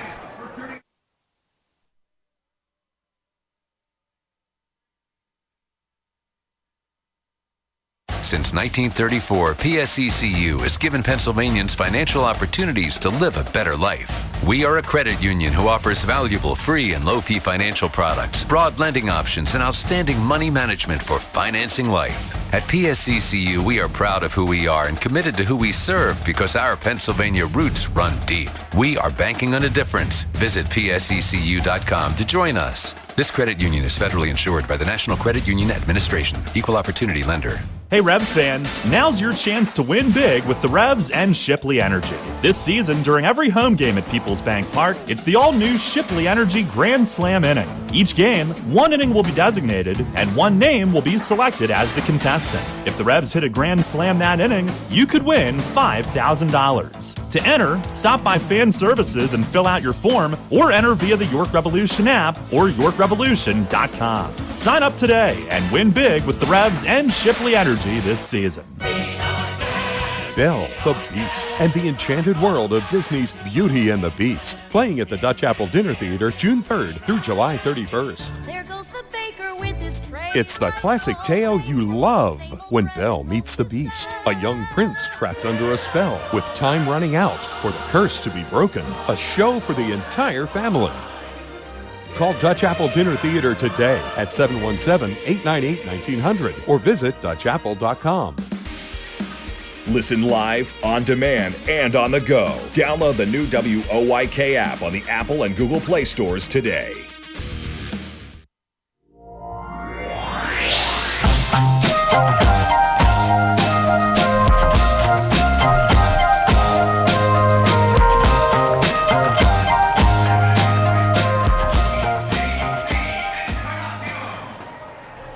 Bottom of the 4th here at PeoplesBank Park. It's a tie game at 4 apiece as Lancaster able to tie it up with 2 runs in their 4th inning. The first pitch from Augie Silk to JC Encarnacion is in for a strike to start JC 0-1. Be Encarnacion, Kenley, Hill due up for York in their 4th inning. Silk turns in the 0-1. Upstairs for a ball. It's 1 ball and a strike as Jake Welch struggled in the 4th inning as he worked around some walk issues as he issued 3 walks in the 4th inning. 1-1. Swung on by Encarnacion. Foul first base side out of play. Moves the count to a ball and 2 strikes, but the Revs defense able to bail him out with a 6-4-3 inning-ending double play. Get Mercedes and Galen out for the final 2 outs in the 4th, but not until a wild pitch and an RBI base hit has allowed Lancaster to climb back in and tie it up at 4. Runs have come aplenty between the Barnstormers and York this season in the War of the Roses series. That has not yet changed here tonight. Next pitch, 1-2. Misses low and in for ball 2. 2 balls, 2 strikes now for JC. Encarnacion coming into the night batting .250 with 14 hits, a double and a triple. 9 batted in on the year. Lefty fires in the 2-2. Swung on and missed in the breaking ball. It's Encarnacion down on strikes for the 2nd time tonight and out number 1 here in the 4th. I bring up Jack Kenley. The DH tonight for York. He's already worked a walk and scored a run back in the second as an error from Gindel out in right field as he failed to catch a ball swung on by Sanford. Allowed Kenley and then Hill to score from third and second, respectively. Silk, the first pitch. This isn't glances off the glove of De La Rosa, but no one on the base has, so no harm, no foul. Just a ball to start off Kenley, 1-0. Kenley batting .306 heading into tonight's game. 11 hits, has 3 doubles, a triple. It was a 2-run pinch hit triple over the High Point series. The 1-0 swung on by Kenley, ground ball to second. Scooped up by Mercedes towards the chest. Swift throw over to first, and that is in time to beat Kenley by a couple of steps. He was hustling up the line, but could not beat the arm of Mercedes. Out number 2 there by Kenley, and it's 2 up, 2 down for York in the fourth, and up to Tyler Hill to try to keep the inning alive for the Revs. Hill worked a walk against Silk in the second as Silk issued 4 walks in the second inning, 3 of them consecutive, as Kenley, Hill, and Espinal all worked free passes against a lefty. Espinal's coming with the bases loaded to bring in a run.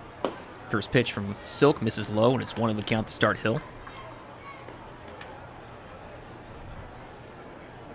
Prior to the most recent road trip, Tyler was 7 for 21 in his previous 6. It's the 1-0, swung on by Hill and hit foul first base side well out of play, and it's 1-1 the count now for Hill, playing first again tonight.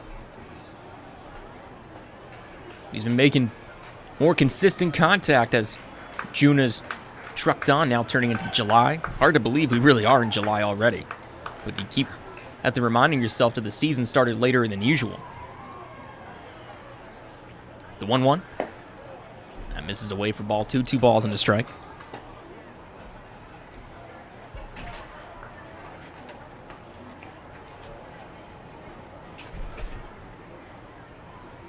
Silk is ready.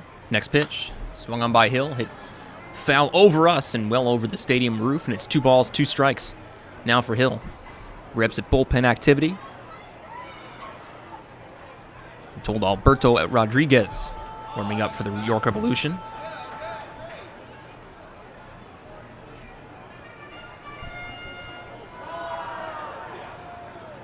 Silk is set. Now lifts and fires the 2-2. That misses inside, ball 3. Hill works it full. 3-2 count for Hill here tonight, here in the fourth. Revs and Barnstormers tied up at 4. Lancaster out hitting York, though, 3-1. They have committed an error in the field that came from Gindel back in the second that allowed 2 runs to come in for York as the payoff pitch swung on and foul tip in the glove of De La Rosa, and that's the final out here in the 4th inning. 2 strikeouts for Silk here in the 4th if he sets down the Revs in order in the bottom of the 4th. Heading to the 5th, tied at 4 here at PeoplesBank Park between the Barnstormers and the Revs.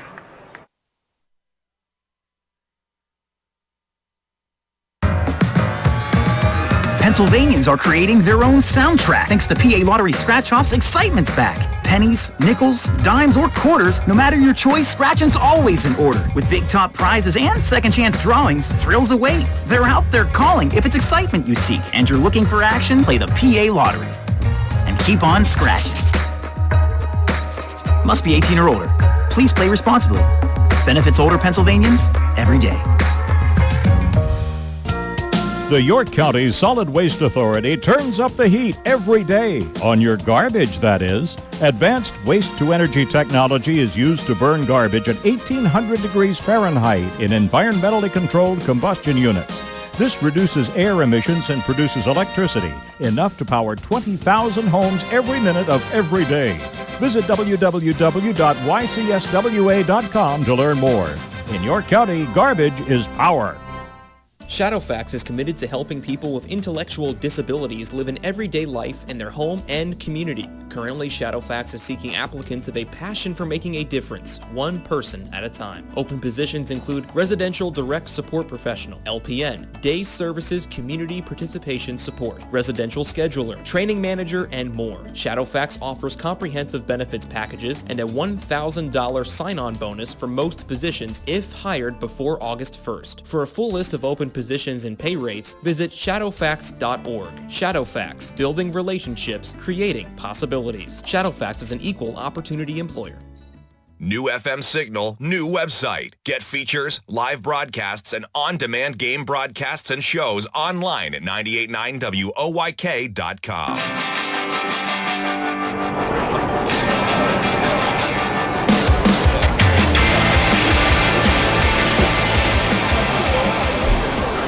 Into the fifth here at PeoplesBank Park. Ray Jensen back with you. 4-4 game between the Barnstormers and Revs as first pitch from Jake Welch, out for a fifth inning of work, swung on by Robinson and fouled off right at the plate.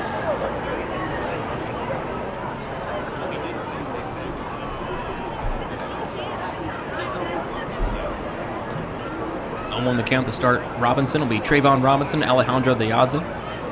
We'll see who else is in store as the next pitch swung on and fouled off by Robinson once more towards the netting. Now no balls, 2 strikes. Trayvon Robinson. 1 for 1 if it walk worked in the first and stranded at first at the end of that inning, and then RBI base hit off the glove of Espinal back in the third. It's the 0-2. Swung on and missed by Robinson for strike 3.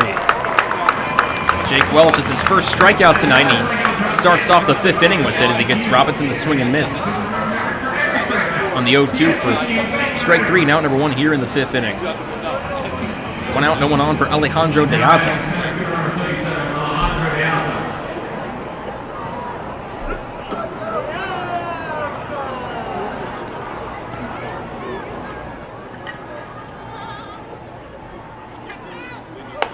First pitch to De Aza.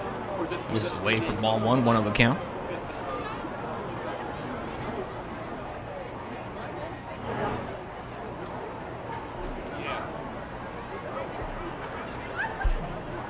Next offering from Welch. That's in there for a strike, and it's a ball and a strike now. On De Aza, 0 for 2 for ground out and pop out. I think the last time we saw De Aza, he exited the series of York with 9 hits as the 1-1. Tracks inside, and De Aza has to drag back the left leg and kind of falls over the plate. Don't think it hit him, though, and it did not. 2 balls and a strike now in De Aza. He debuted against York, and he was selected by the Barnstormers in the 2019 New Britain B Dispersal Draft. Saw him on the series starting June 5th at Clipper Magazine Stadium. So as I mentioned, when he finished up that series, I think he had like 9 hits total. He's since accrued 29. It's the 2-1. Misses upstairs, ball 3. It's 3 balls and a strike on De Aza. The Major League veteran certainly settled into a nice groove, coming into tonight with a .363 average. 29 hits, some extra base hits as well as the 3-1 misses away. It's ball 4. It's a walk worked by De Aza, his first time reaching base tonight. As hold up. Now they called it a strike. My mistake. Everyone reset. I think everyone here in the press box thought it was a ball. The 3-1 was called a strike, so now it's 3-2. Alrighty then. Now the payoff pitch. That misses outside, ball 4. And a pitch later, the walk that we all assumed was coming, or falsely assumed, has now come. So now that we got that madness out of the way. Oh, crud. I've yet to master pencil tossing like Darrell Henry has. Almost skied my pencil onto the diamond deck. We caught it. We're good. So De Aza works the walk. He's on it first of 1 out. Brings up Devon Torrance, who pinch ran for Kelly Dugan back in the 4th after Dugan collected a base hit. First pitch in there for a strike to start Torrance 0-1. Torrance was then caught in a chase down in a fielder's choice and into by Blake Alleman, went 6-5-4 as Sanchez, Dundon, and Espinal combining on the putout. 0-1. Dips inside for ball 1 as Castro has to leap up off the knees to grab it. 1-1 the count now for Torrance.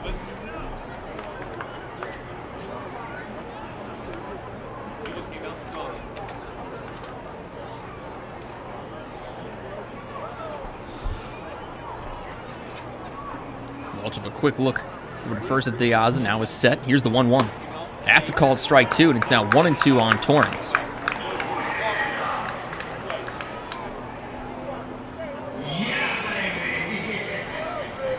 Torrance on the year, hitting .282 against right-handers, 4 for 9 against lefties. It's been a really good piece for them on the road. He's hitting 12 for 32 away from Clipper Magazine Stadium. As for the 1-2s delivered, Welch checks in at De Aza, who reaches a hand back in time. Torrance not a fan of the home cooking, as at Clipper Magazine Stadium, he's just 3 for 16. Welch down to 1-2, who lost the grip, it looked like, as it trickled off the fingers before he could finish his delivery. But Castro, with the quick reaction, to jump up to his left and claim it for ball 2, and that's it. So 2 balls, 2 strikes, and keeping De Aza at first, and what surely would have been a wild pitch had Castro not reacted in time. Now the 2-2. That's a called strike 3 on the inner part, and Devon Torrance down looking for out number 2 in the 5th. Welch entered the 5th inning with no strikeouts. He now has 2 here through 4 2/3 as he's gotten Robinson swinging for out number 1, Torrance looking for out number 2. And now let's see what he has in store for Blake Alleman, who steps into the batter's box for the 3rd time tonight. De Aza at first of a 1-out walk. 2 outs in the inning, tie ball game at 4 each. Here in the top of the 5th. Alleman 0 for 2 for fly-out, fielder's choice, and a run scored. Scored on a wild pitch thrown by Welch back in the 4th. The first pitch, Alleman skies it to right center.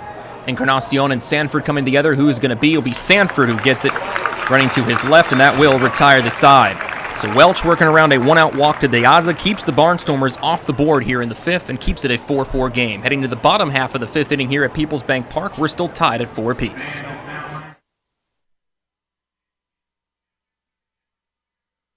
Suffering from chronic pain, anxiety, or insomnia? CBD Supply MD York has the solution for you. Natural alternatives to pain relief while combating high prescription prices and deductibles. Our products are high quality, organic, and third-party tested.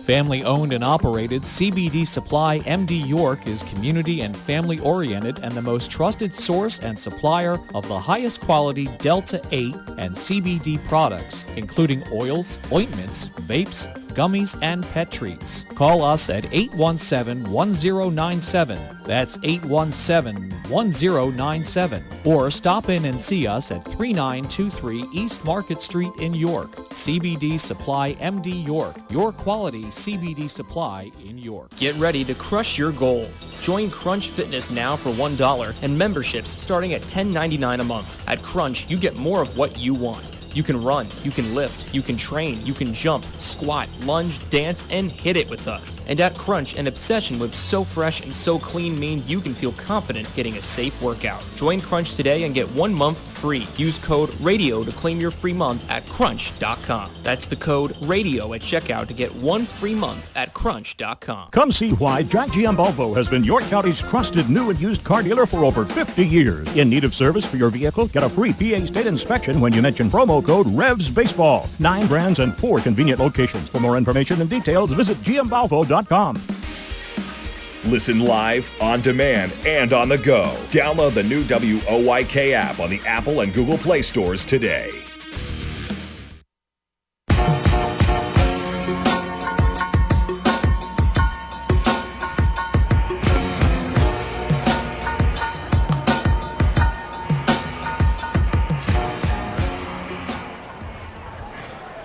Here in the bottom of the 5th at PeoplesBank Park, Ray Jensen back with you in the play-by-play, still tied at 4 apiece as Jake Welch, after working through a rough 4th inning, allowing 2 runs on 2 hits and working around some walk issues, certainly locked into the 5th as he did issue a walk, but then responded with strikeouts at Robinson and Devon Torrance and got Blake Alleman to fly out to center field for the final out in the 5th to keep it a tie ball game at 4. Due up for York here in their 5th inning. It'll be Walner Espinal to lead off proceedings, followed by Darian Sanford, and then Jan Sanchez. The 3 Revs due up and hopefully more here in the 5th. Face Augie Silk through 4 innings thus far, the left-hander for Lancaster. 4 innings pitched, 2 earned runs, 4 total, 1 hit allowed, 4 walks, 5 strikeouts. Those 5 strikeouts a season high for Silk. Struck out a season high 4 Lexington Legends back on June 22nd. First pitch to Espinal, misses away for ball 1, 1-0 count to start Walner. So 4 strikeouts for Silk in his start a couple evenings ago at Lexington, and then he struck out 4 in his debut against Gastonia at home as the 1-0 swung on by Espinal, popped up foul first base side. Blake Galen charging in towards the Revs dugout, and it will fall out of play harmlessly. 1-1 the count now for Walner Espinal, who worked a walk and drove in a run as he worked a bases-loaded walk against Augie Silk back in the second to allow Dundon the cross home plate.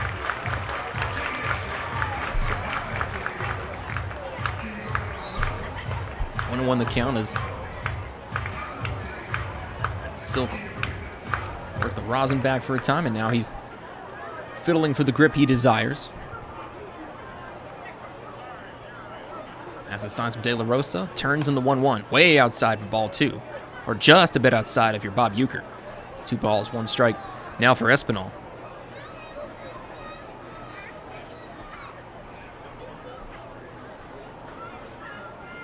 Espinal ready at the 2-tone bat as Silk obliges. The 2-1 swung on by Espinal. Fly ball to right field. Gindel tracking towards the line. Now near the Revs bullpen. He lifts up the glove and he snags it.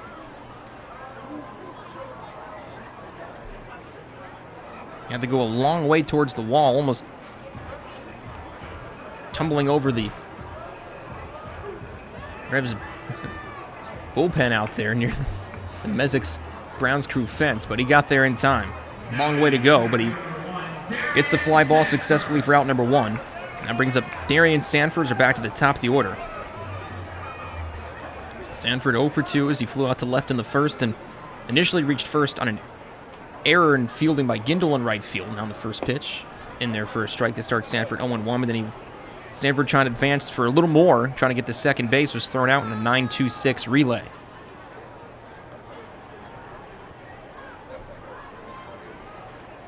Next pitch, that's in there for a strike as well. Sanford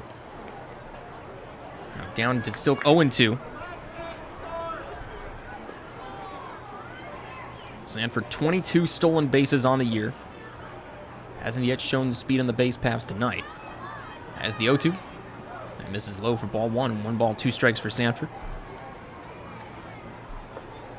Though against Lancaster, has had some issues on the base paths against his former team. Been picked off a couple of times and caught stealing as well.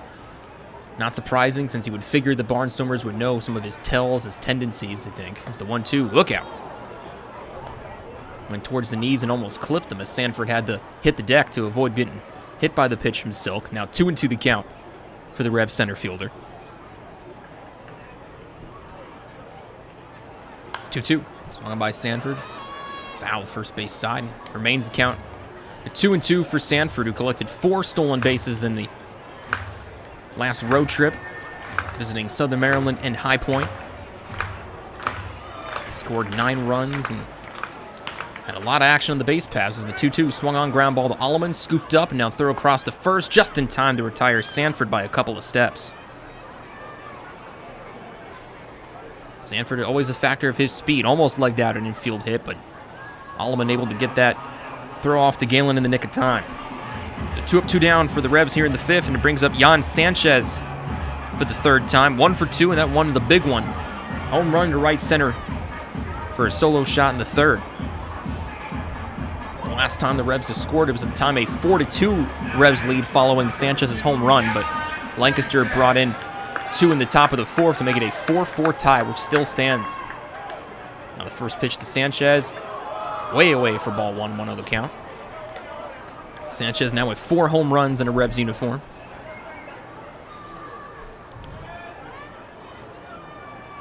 Collected a home run against the Rockers in the last series, went 5 for 13 against High Point. It's the 1-0.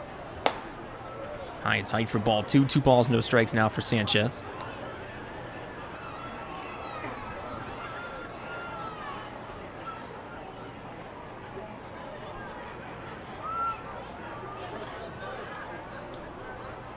Sanchez ready with the 2-tone bat above the helmet, the 2-0. That's a called strike in the inner half. It's 2 balls and a strike now on Sanchez, who really started well in his Revs career as he, in his first 8 games in a Revs uniform, hit over 500 with 17 hits as the 2-1. Watches it go, and it's low for ball 3. 3 balls and a strike. He hit safely in his first 11 games with the Revs, which is the third longest streak in the league this season. 3-1. Misses away. Ball 4. And Jan Sanchez reaches with the 2-out walk. And after avoiding some walk troubles since the second inning, as that was the last time Silk issued a 3 pass, walks have reared their ugly head again for the Barnstormers lefty. It's his 5th walk issued tonight. All previous 4 came in the second. Sanchez aboard with the 2-out walk and brings up Carlos Castro, who's been held hitless thus far. Ground out and fly out against Silk the previous 2 times up. When you talk about how hot Caleb Gindel has been at the plate, you got to consider Castro in that conversation as well. First pitch. Castro takes it for a strike, 0-1 to start the Revs catcher. He's hit safely in 13 of his last 14, 10 multi-hit games. 29 RBI, leading the league in 27 games. The 0-1, some fireworks ring out, it seems. Swung on and missed by Castro for strike 2. It's now 0-2. It's not July 4th yet. But you don't want to miss July 4 York, presented by PeoplesBank, as we'll be having both inside and outside the park fireworks display that evening. Be a 6 o'clock start on Sunday. Get your tickets at YorkRevolution.com, 717-801-HITS, or in person at the Shipley Energy ticket office. As the 0-2, Castro stays alive and fouls it off first base side. Skies it out of play and remains an 0-2 count for Castro.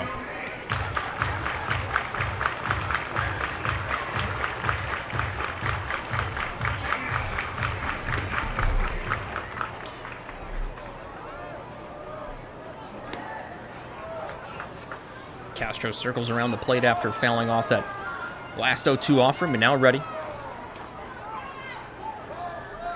Next pitch. Swung on and ground ball foul third base side as Polo just watched it go. He knew he was confident it wasn't going to come in contact with him. Good eye from him. Castro came into tonight tied of Caleb Gindel for the league lead in RBIs at 29, but since we've started proceedings tonight, Caleb Gindel has taken the lead as he collected an RBI base hit in the 4th. Now has 30 RBIs in the year, leading Castro by just 1. 0-2 count for Castro at the plate. Jan Sanchez on the first of a 2-out walk. Revs tied at 4 apiece of Lancaster here in the bottom of the 5th. 0-2 from Silk. Tracks inside as Castro bails out. Ball 1. 1 ball, 2 strikes now for Castro.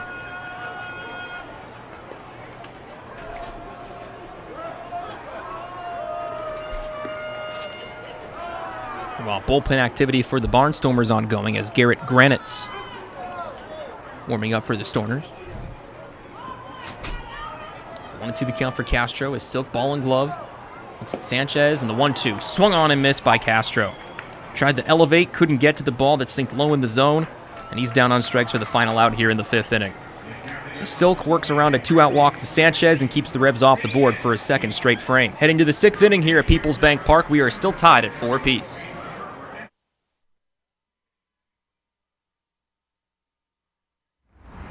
Hey, psst. Yeah, you. You want to buy some low-priced groceries?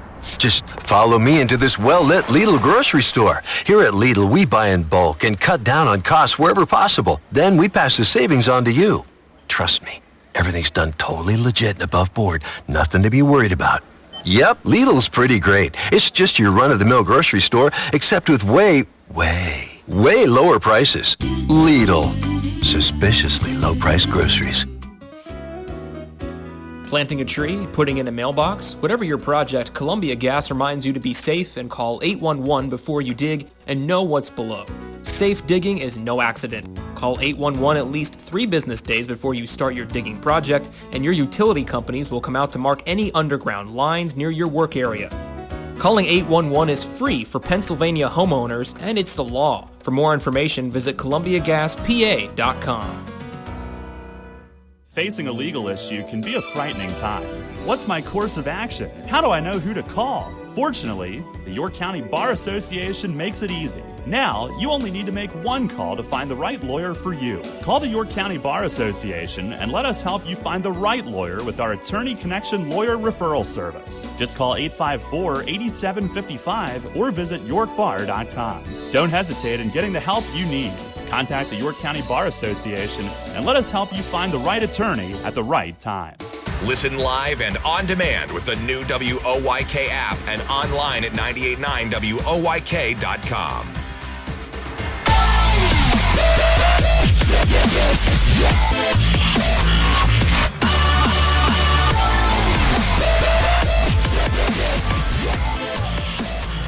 Well, I hope you're awake after that. Dubstep always seems to energize the senses. As we enter the 6th inning here at PeoplesBank Park, Ray Jensen back with you with the tie ball game at 4 as a new Revs pitcher on the mound. Then our first pitching change brought to you by Maple Donuts as Jake Welch is finished after 5 innings. 5 innings of work, 3 hits, 4 earned runs, 8 walks, 2 strikeouts. He got better as the game went on a little bit. He struggled in the 4th, but then locked in the 5th. But done after 5 is Welch gives way to Alberto Rodriguez. Rodriguez, 1-1 record of a 5.29 ERA, making his 16th appearance on the mound for York. Last saw Rodriguez during the series at High Point. Saw him on the Wednesday game, the Businessman Special, whatever the heck they called it. Whatever it was an early start for York in a noon contest. Rodriguez at High Point pitched a scoreless inning, allowing just 1 hit, 1 walk, and a strikeout against the Rockers. He will face the Barnstormers order here in the 6th inning. Anderson De La Rosa, Clay Louise Rondon, and Caleb Gindel, the 8, 9, and 1 hitters of their order.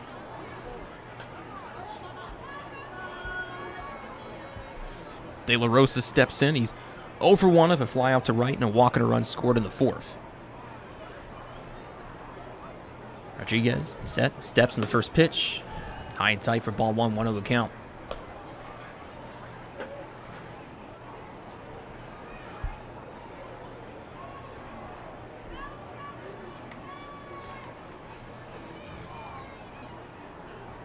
Rodriguez, a quick step in the 1-0. Swung him on De La Rosa and skies this to left field. Harris will give this a look, and that one is gone. Anderson De La Rosa goes yard.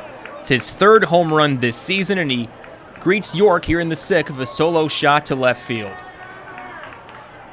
Lancaster breaks the stalemate. It's now 5-4 off the solo home run from Anderson De La Rosa.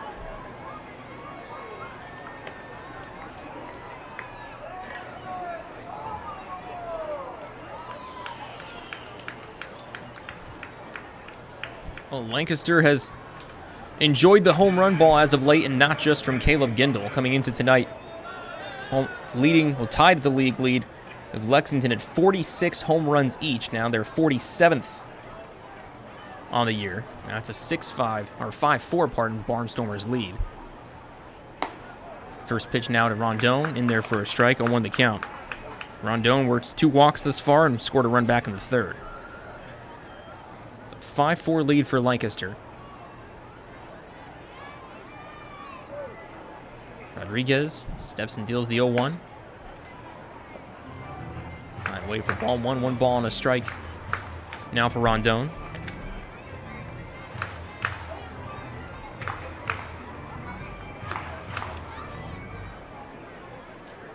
Rodriguez ready, now delivers the 1-1 pitch. It's high and away again, this time ball 2. 2 balls and a strike now for Rondon. For Rodriguez, that's just his 2nd home run given up on the season. Doesn't happen often against him. 2-1.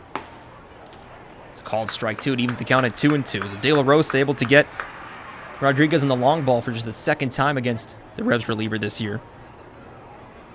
It's a 5-4 lead for Lancaster. Bases empty, no one out. 2-2 to count to Rondon. Next pitch, swung on by Rondon. A chopper but foul third base side. We'll do it again at a 2-2 count.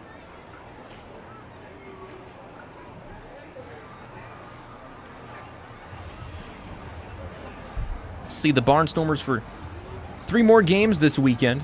Saturday, Sunday, and Monday. Today, of course, is Friday night throwdown, wrestling themed night here against the Barnstormers. Tomorrow, Seinfeld night, the game about nothing. So we'll always joke that our broadcast is sometimes the broadcast about nothing. 2-2. It's upstairs ball 3. Count moves full 3-2 on Rondon.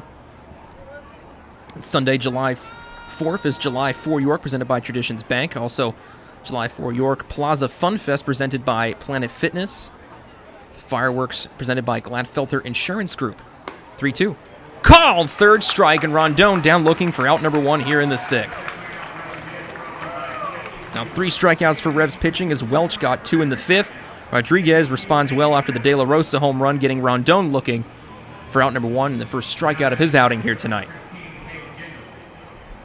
1 out, bases empty for Caleb Gindel.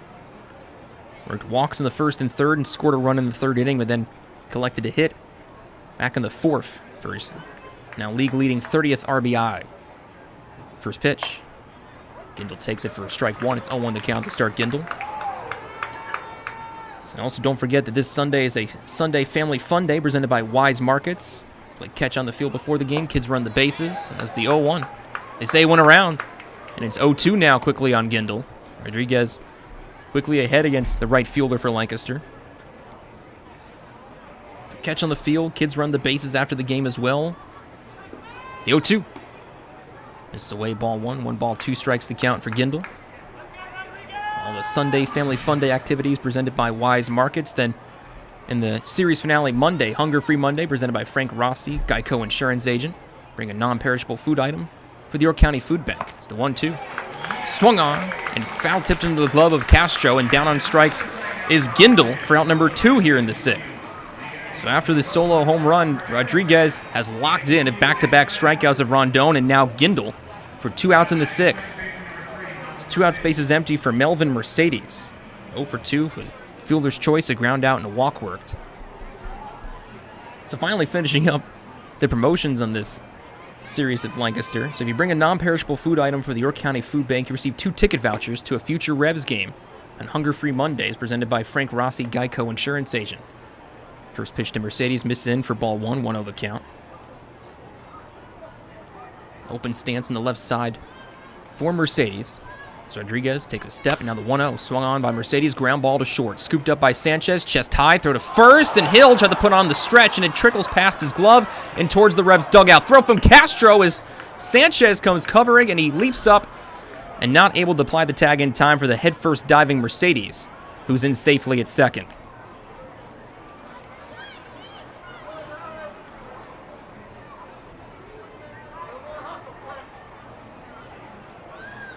It's an error for York. It allows Mercedes to reach second safely. It's the first error from York tonight. Lancaster already committed one that was back in the 2nd inning on a ball unable to be fielded by Gindel that allowed a couple Revs runs to come in.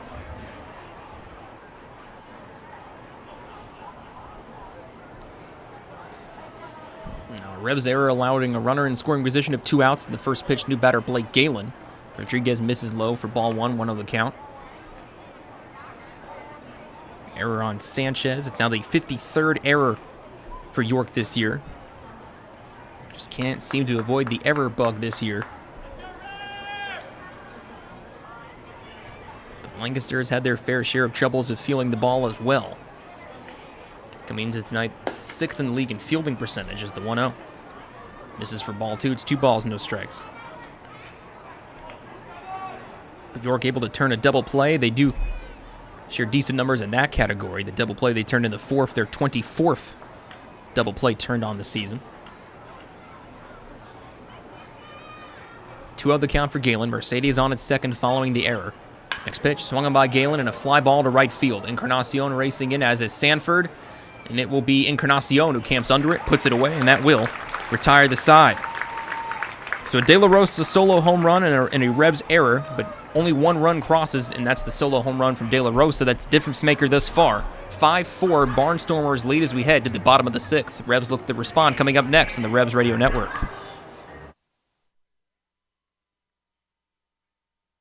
There's a lot of talk out there about good health care. We all want a good plan. But step outside and take a good look at all those beautiful trees and shrubs in your yard. Do you have a plan to maintain their good health? Heritage Lawn and Landscape Care has a veteran staff of 12 fully licensed and trained tree health care professionals to rely on, including 10 certified arborists and 3 PA certified horticulturalists. So don't let your trees and shrubs fend for themselves against Mother Nature. Visit heritagelawnandlandscape.com and get world-class care right in your backyard.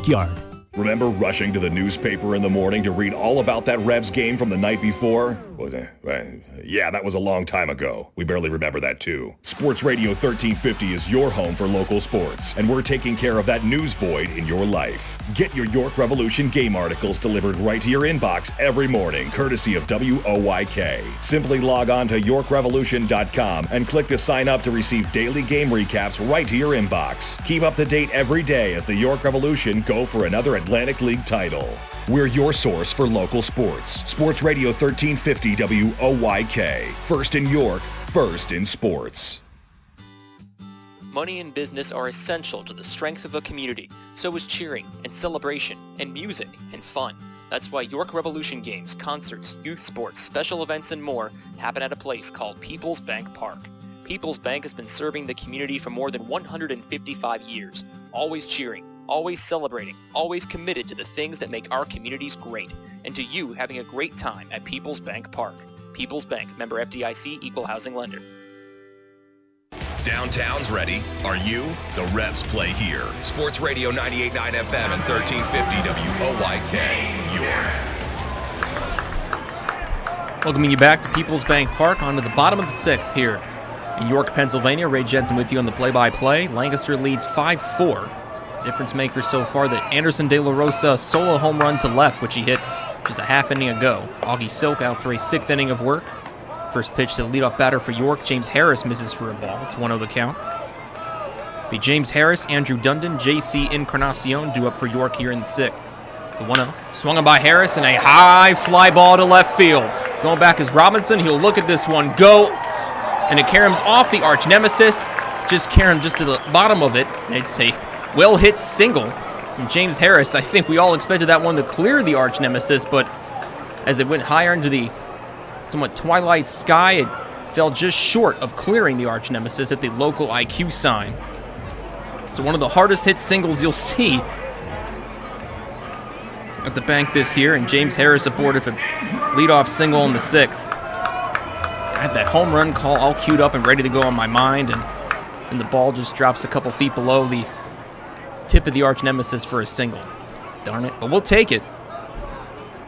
Now first pitch to Andrew Dundon in there for a strike. 0-1 the count to start Dundon.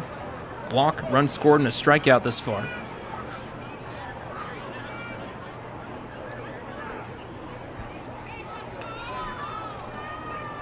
Next pitch, swung on by Dundon, foul first base side, into the stands. And now 0-2 the count for the Revs' third baseman.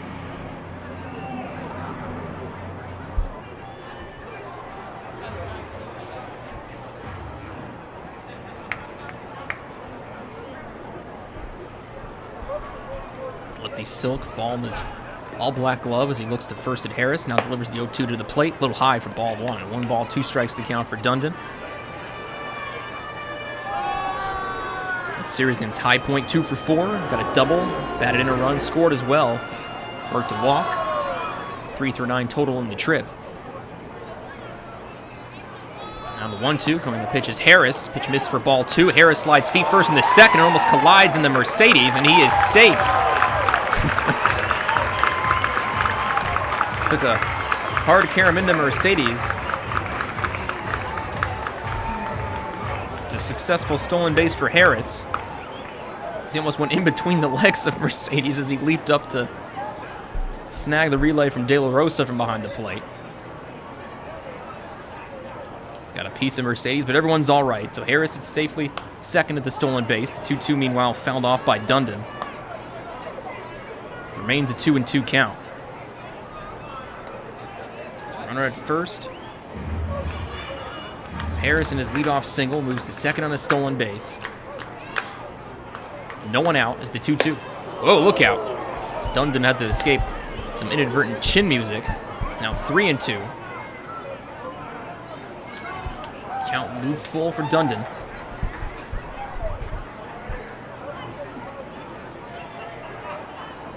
Silk a long look back to Harris at second with his lead, the 3-2. Another pitch inside, and Dundon escaping damage from it, and he works a walk. So the first two Revs batters have reached safely. James Harris, the very hard hit single off the arch nemesis, and then Dundon works a walk, so runners at first and second, nobody out for JC Encarnacion. But meanwhile, Ross Peoples is coming out to the mound. We mentioned earlier that Garrett Granitz was warming in the Barnstormers bullpen, and he may in fact be ready. And I think I see Ross motioning over to the bullpen. That is indeed the case. So Silk be out, Garrett Granitz in. We assume it's Granitz anyway. Silk heads off and gives way to the Barnstormers reliever. First Maple Donuts pitching change for the Barnstormers tonight. They lead 5-4 here in the bottom of the sixth, but runners at first and second for York have no one out. Take a break and tell you about the new Barnstormers pitcher after this on the Revs Baseball Network.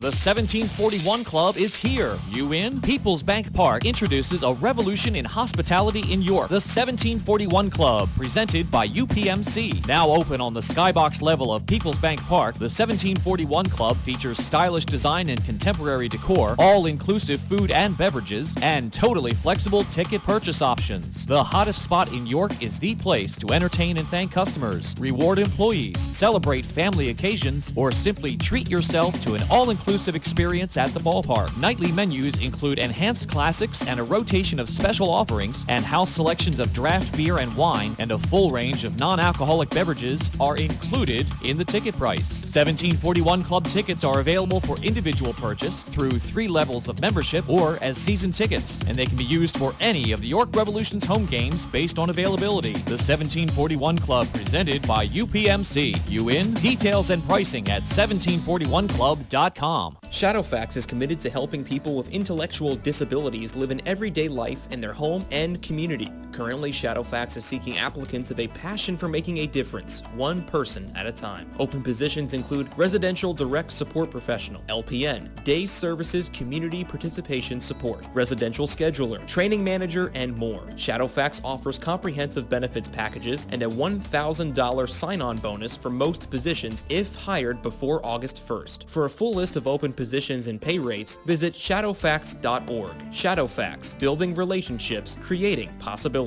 Shadowfax is an equal opportunity employer.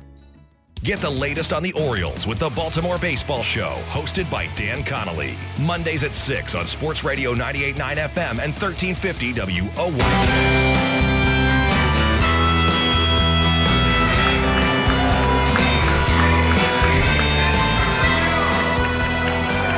Well, we were right. It was Garrett Granitz. He's now on the mound for Lancaster as the Submariner takes over for Augie Silk, who goes 5 innings plus.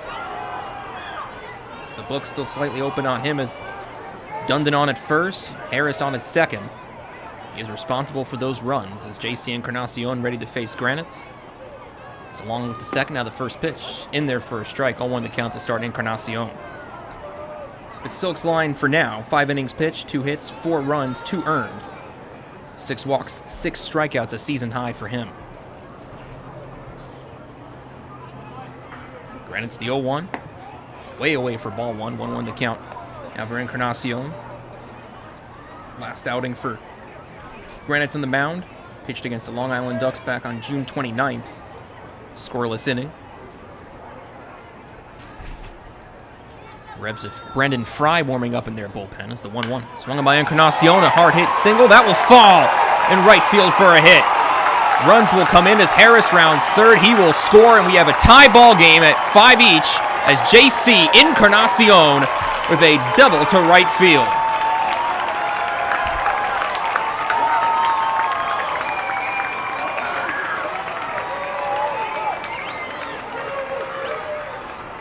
First extra base hit for York tonight since the solo home run from Jan Sanchez in the third.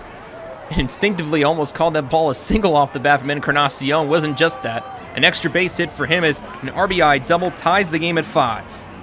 Harris scores from second. Dundon moves over to third as Encarnacion stands of his double at second. Still no one out. So runners at third and second. No one out as we see the Revs debut now of Josue Herrera. As Kenley is now done as the DH as Welch was pulled after 5.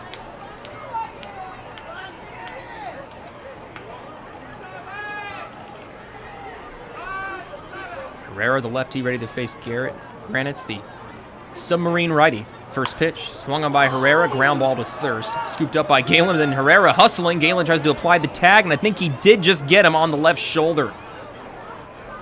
Mercedes was coming in, hustling from second to help out, and I didn't think Galen anticipated how fast Herrera would hustle. But he does get them on the ground out. I was ready to tell you all about Josue Herrera, but that was going to have to wait as he grounds out on the first pitch he sees from Garrett Granites. One out, runner still at third and second for York. Tie ball game at 5 following the RBI double from JC Encarnacion. Now Tyler Hill at the plate for a third time. Walking a run scored off a fielding error from Gindel in the second. Strikeout to end the fourth.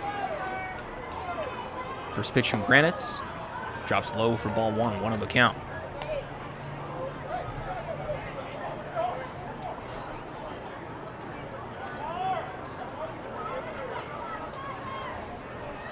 Granites with the ball behind his back. Now on the glove is the 1-0. Drops low again, this time ball 2. 2 balls, no strikes for Hill.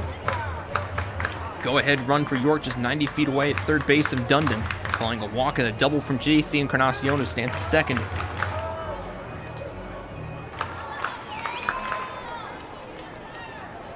Revs now within 1 hit of Lancaster, 4-3 as the 2-0. Swung on by Hill, snagged by Mercedes from second. The throw to the plate is in time as Dundon is tagged out by De La Rosa. And is Melvin Mercedes a fortune teller? Because he seemed to know where that ball was going right off the bat from Hill. Holy cow. The fielder's choice as putout goes 4-2. Get the lead runner Dundon out at the plate. JC Encarnacion moves over. Actually stays where he is, pardon me. As Hill moves to first on it. So the fielder's choice runners at first and second and 2 outs on the board now. As Walner Espinal try to keep the frame alive for York.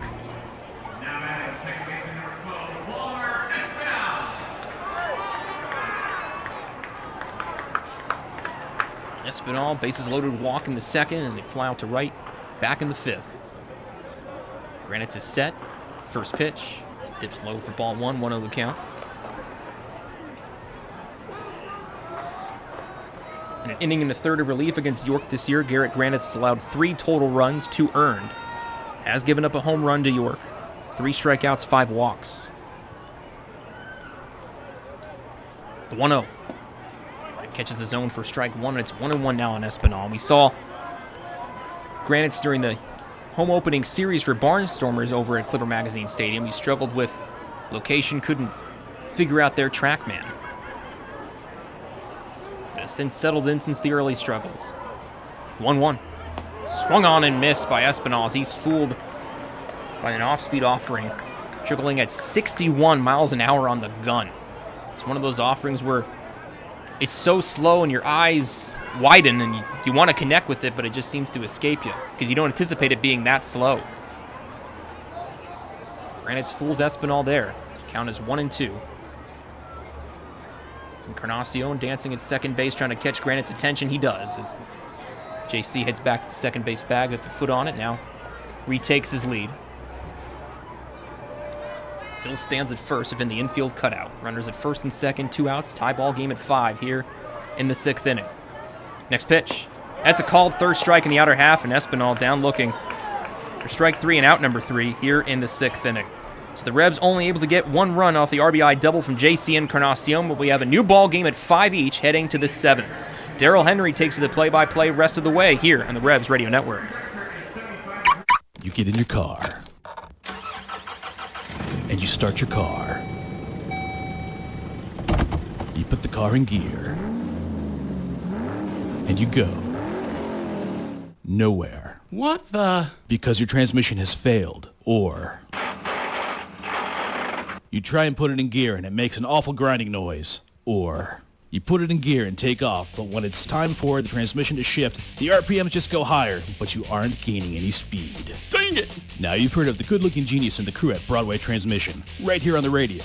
But now all you have to do is go to www.broadwaytrans.com to arrange a tow right from the website, and in a flash, your vehicle is on its way to the recovery, and with the best tracked warranty in the industry. Easy financing, free towing with repairs, AAA authorized, and the most recommended family-owned transmission shop around since 1951. Broadway Transmission will get your shift together and stand behind it too. Visit us on the web at broadwaytrans.com or stop in and see how it's done.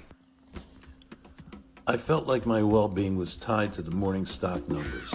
I wanted to invest, but grew tired of the stress of potential losing it all. A friend of mine suggested I talk to Tom Dasher about a fixed index annuity that could be a stable option while still seeing potential growth.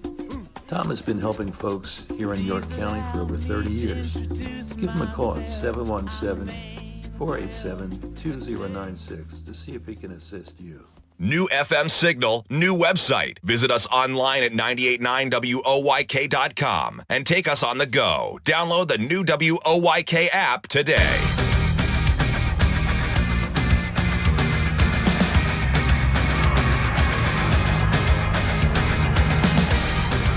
Head of the 7th inning, we are tied at 5. And lefty Brandon Fry takes over for the Revs. Pitching change brought to you by Maple Donuts. He's got the middle 3 in the order. Robinson, DeAza, and the pitcher's spot.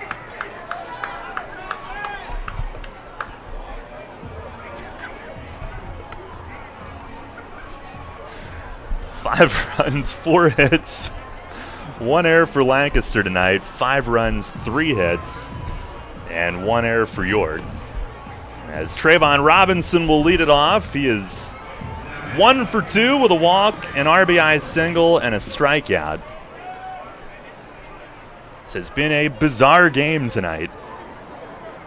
And Fry, who will go from the stretch at all times, delivers and misses down low on Robinson, who earlier tonight extended his hitting streak to 6. Fry, he is among the league leaders. Actually, he is the league leader in appearances. This is number 17. He fires, and a swing and a bouncing ball to short. Oh, Jan tried to backhand and couldn't handle it. Leadoff man is on. Tried to go to his right and handle it on the backhand and hit his glove, and then couldn't collect it from there. A leadoff base runner here in the 7th. It'll be an error on Sanchez, as the Revs are guilty of their second error here tonight. And here is Alejandro DeAza. He's grounded out, popped up,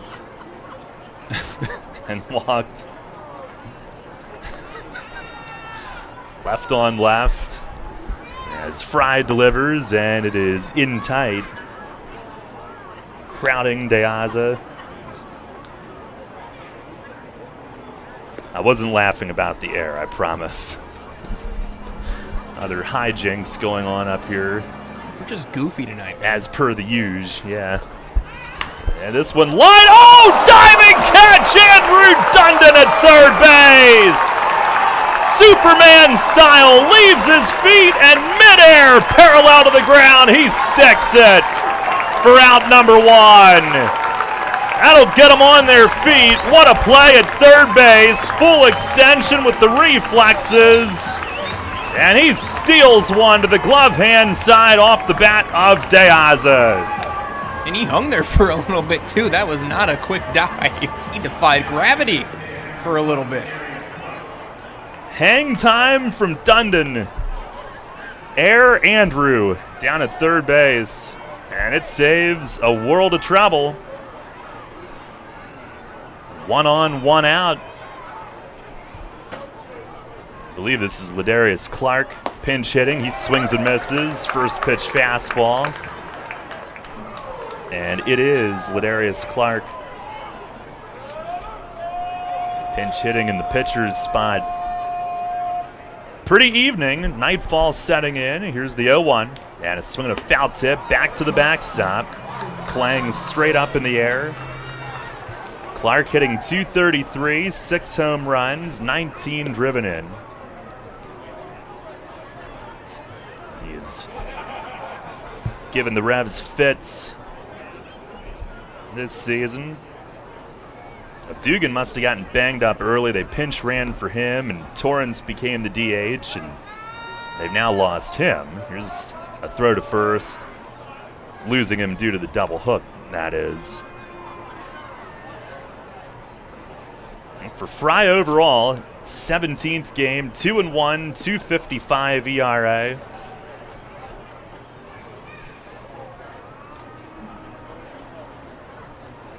And now steps off. He was last in on Tuesday at High Point. A blown save, but got the win. Now fires, and it dances outside. A lot of run on that changeup. Allowed a game-tying home run that led off the 8th.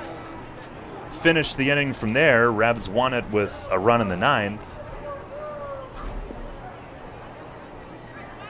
And now set. Kicks and delivers, and a breaking ball down and in as Castro moves over in front of it.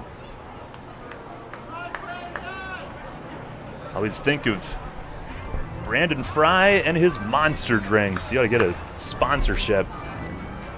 We all have our vices, Ray, and yep.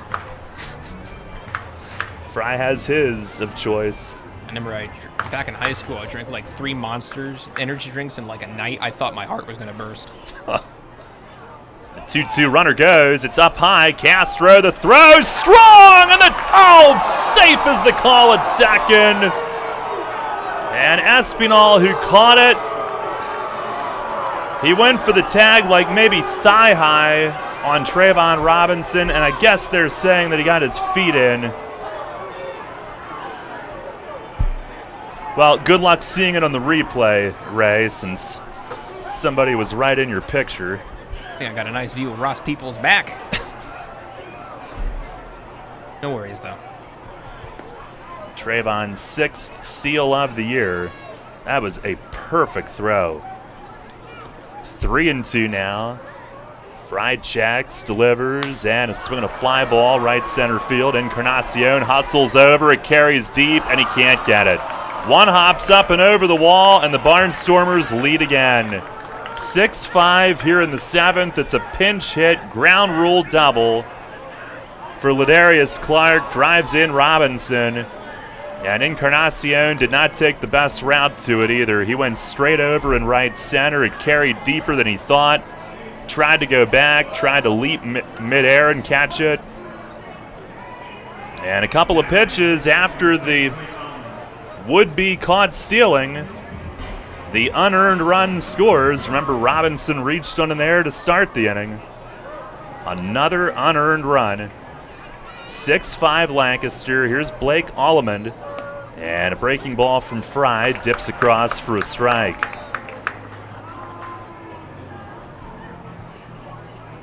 Allemond 0 for 3 with a run scored. He'll bat right-handed now, the switch hitter. Fry the 0-1. And that's down and in. Castro blocks it toward third and can't get a throw off. Clark read it and scampers to third before Castro could recover and throw. So, wild pitch.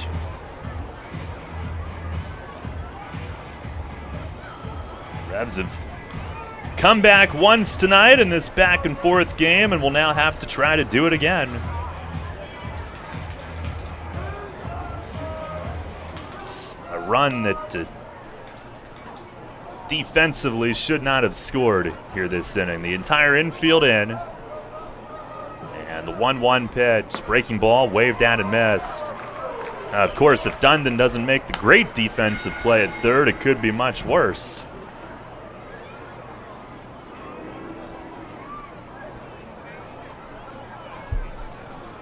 One ball, 2 strikes. Infield in, here's the stretch. And Fry with the pitch, breaking ball down low. Appeal to first, no offer. In this game tonight, Lancaster 6 runs, 5 hits. 8 walks. Revs 5 runs, 3 hits, 6 walks. Lancaster 1 error, York with 2. It's your line score with another column added to it for the occasion. Fry ready, and the 2-2. And that misses way high. Just some wild baseball, which has become the usual between these two clubs that we met in 2021.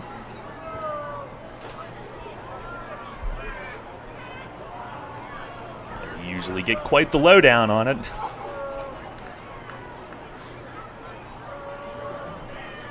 Fry ready, the payoff pitch. Swing and a miss. He struck him out on a high fastball. 2 down here in the 7th. It feels really big to try to keep it to 1 run here, the way this game has progressed. As both these clubs can hit, and these hits can come in bunches from either side tonight. So no one wants to really blink because you can't give up much to either of these offenses because they'll make you pay. Here is Anderson De La Rosa, who's 1 for 2, homered in the 6th. Walked and scored before that. He's cramping a little maybe. Stops to stretch his calf.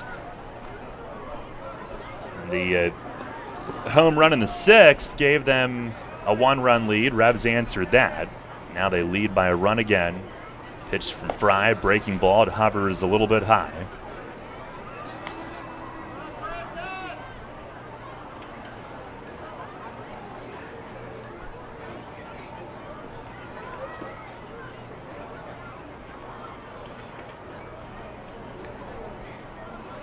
Stretch, and the 1-0. Swing and a miss, reaching at one that might have been off the plate away. 1 ball, 1 strike. Revs have played all these games lately that have been decided late. Of the last 14, 8 have been decided in the 7th or later. The 1-1. And a swing and a line drive left field. Harris in! He slides and can't hang on to it. De La Rosa with an RBI single, 7-5. Harris did all he could, busted in, went into a slide, got down low to the turf. Did everything right, but you jar when you land like that and just could not hang on to it. It's kind of the way it's gone. A little slow to get up, but looks all right. Just checking out his cleats.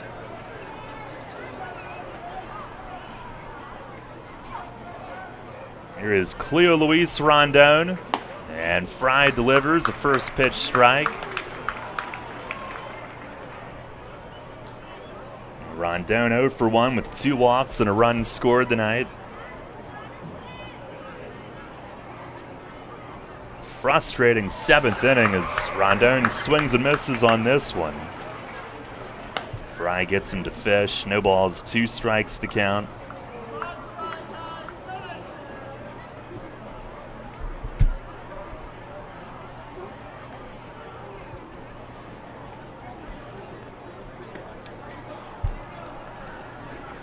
Fry ready. Kicks, fires. That's way high and outside. Revs with a 3-0 lead after the 2nd inning tonight. Lancaster got 2.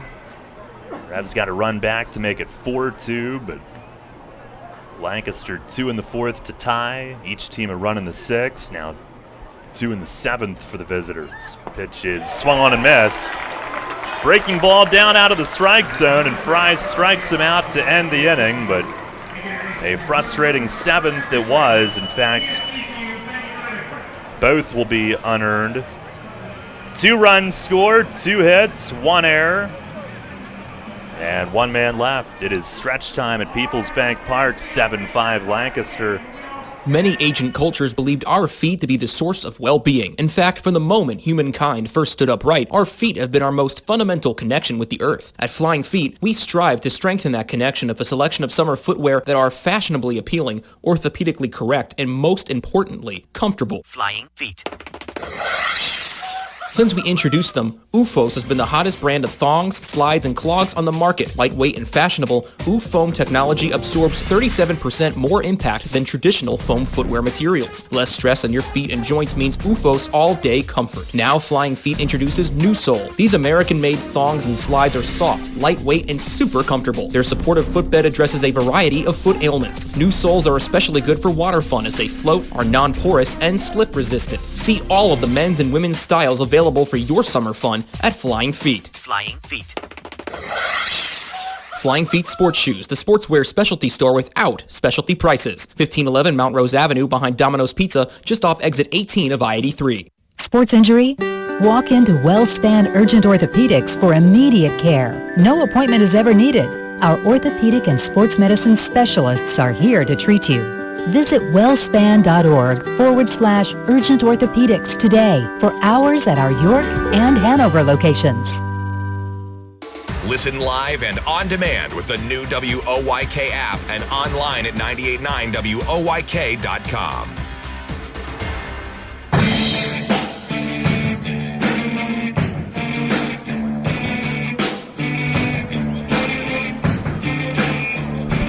(7-5) Lancaster in front. They will call on right-hander Jordan McCrum here in the bottom of the 7th inning. Should I do it, Ray? It's not my joke. I don't want to take credit for it. That is up to you. But it was funny. It's good enough to steal. We'll wait. Now it's all like forced and everything. You got to keep it natural. Exactly. Exactly. Yep. You know. Now McCrum comes in. This is his 7th game. 0-1 with a 4.26 ERA. A young guy that has thrown strikes. 6 in the 3rd innings, only 1 walk. Has given up 9 hits, 1 home run. 4 runs, 3 earned. He's struck out 6. Now the rookie takes over. The home run that he allowed was Espinal's walk-off, by the way, June 17th. But not due to face him this inning. Instead, it'll be the top of the Revs order. Sanford, Sanchez, Castro. And the Revs trail for the second time tonight, second straight inning. They answered Lancaster's 1 last inning. See if they can answer Lancaster's 2 this inning, or at some point before the night ends. Sanford 0 for 3, and he'll bat from the left against McCrum. He fires home, and it's a fastball down the middle for a strike.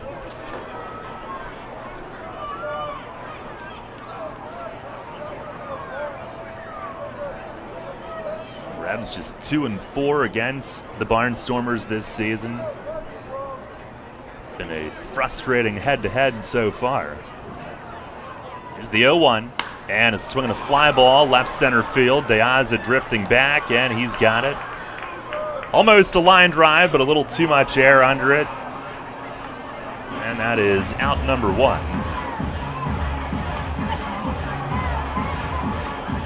Take a look elsewhere tonight around the league, brought to you by Heritage Lawn and Landscape Care. And Southern Maryland. How about those Southern Maryland Blue Crabs? They have a 1-0 lead in the 8th at Long Island tonight. It's a quiet game compared to the rest of them. Yes. As a matter of fact, here is Jan Sanchez. First pitch sinks down and in. Jan 1 for 2, homered in the 3rd and walked in the 5th. Yes, the High Point Rockers have an 11-8 lead in Gastonia in the 6th. Sounds like a nice clean ball game there. As Sanchez shows bunt, takes a strike. And they're also in the 6th inning in West Virginia. The Power lead Lexington 10-5.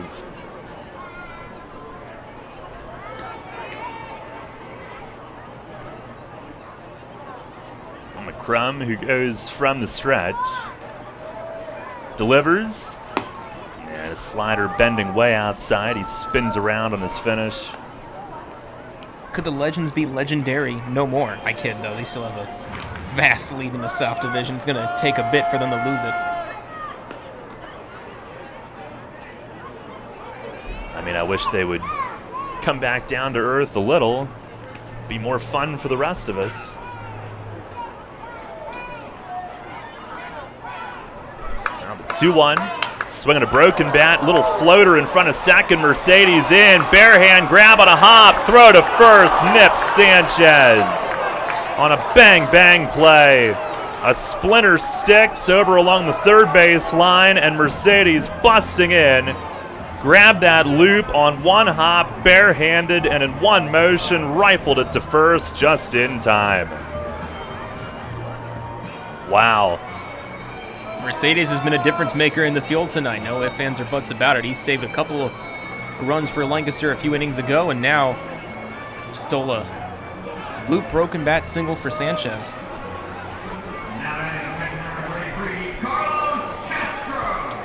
At 2 down, here is Carlos Castro, who's 0 for 3 tonight. You saw nothing. He's screaming internally, folks. That was not a yawn. That was a yawn as Castro swings and misses on the first pitch. That's how you know you have 3 kids. Making all these dad jokes. Terrible. Now, did you know Wednesday when we had the 8-7 game, we were the lowest scoring game in the league that day? I do remember that, yes. We set the table. They cleared it. A fastball. Ooh, it's a called strike. I looked down and away. Are we using tonight? I don't think we got 100% whether we are or not. Yeah. Actually, I don't think we are. I don't think our people up here are here. If that makes any sense, as Castro asked for time. The people, the people who run the thing. I don't think we're using tonight. Trackman, that is. Let's drop the suspiciousness of the conversation. Clean that up for everybody. Yeah. It's a family program. Well, the 0-2, and that misses in the dirt outside. You knew what I meant. You were picking up what I was putting down. Mm-hmm. Castro has a 7-game hitting streak yet to be extended.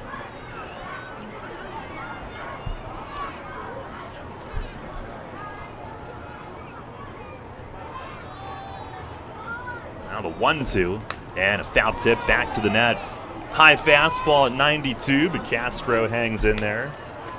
The feel for Castro back in the 5th, he was working a competitive at bat, and all these fireworks going off around him. Oh, yeah. A lot quieter now, thank goodness. But 'tis the season. Dogs going crazy all throughout York. Lizards, too. Our lizards do not like fireworks. I didn't think they had that good a hearing. Now the 1-2, swinging a foul tip, crawling to the left of home, and Castro will extend the at-bat further. So what do they do when one goes off? One retreats into his cave, and the other just kind of wigs out and starts glass dancing. We're just kind of trying to climb the glass to no avail. Then my wife has to console them, and I'm just sitting there. She, cuddle them? If you put a blanket over them, they go to sleep. Just that. Wish I had that power. Snuggly little lizards. McCrum ready. Another 1-2, and a swing and a rip. Oh, at first it's picked on a short hop by Blake Galen. He'll take it to the bag, and that ends the inning. And more great leather shown by the Barnstormers tonight. Hard hit, but it's a 1-2-3 7th. And it's on to the 8th. Lancaster on top, 7-5.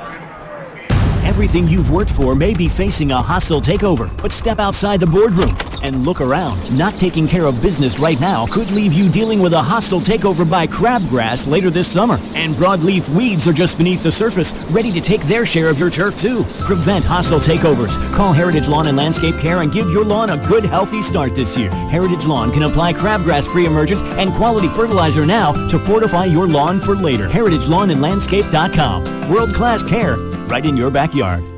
Tee off this season on the best layout in Pennsylvania and experience Royal Manchester golf links, bringing you to the coast of the British Isles while never leaving your backyard. Our unique, pure links layout in the rolling hills of York County gives golfers an experience like none other, featuring 18 pristine holes with picturesque views of the countryside and consistently ranked one of the top public courses in the state. Also offering outings and event bookings. Book your tee time today at 717-268-0490 or nab our online specials at RoyalManchesterGolfLinks.com. Can't get enough of the birds? Sports Radio 98.9 and 1350 WOYK has you covered. Join us all season on Mondays at 6 for the Baltimore Baseball Show, hosted by award-winning Orioles and National Baseball writer Dan Connolly from The Athletic Baltimore. Exclusive in-depth interviews, plus the latest insight and analysis on the Orioles every week. Talking baseball and the birds every Monday at 6. The Baltimore Baseball Show on Sports Radio 98.9 FM and 1350 WOYK.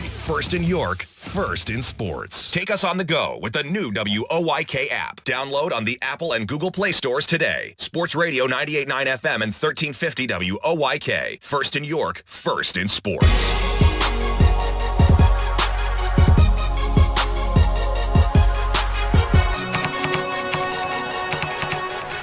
Head of the 8th inning, 7-5 Lancaster. Got 2 unearned in the 7th inning, and they lead it as Bobby Rossman takes over. Pitching change brought to you by Maple Donuts, as Bobby appears in game number 13, 0-2, but he's got a .435 ERA that's been lowering. And the most impressive number, 10 1/3 innings, 17 strikeouts.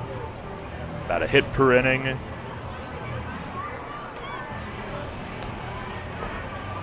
On the top of the order, Caleb Gendel coming to the plate.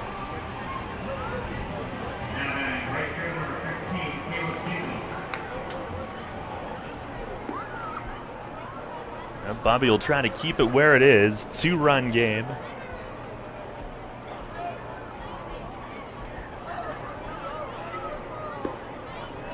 Each team is allowed 2 unearned tonight, by the way, as Gendel leads off, and Bobby's first pitch of the outing is down and in. The Revs got 2 unearned early, but could only manage 2 hits off Augie Silk to complement the 6 walks that they received. Gendel over, or rather 1 for 2, 2 walks, RBI infield hit. The pitch, that is down low.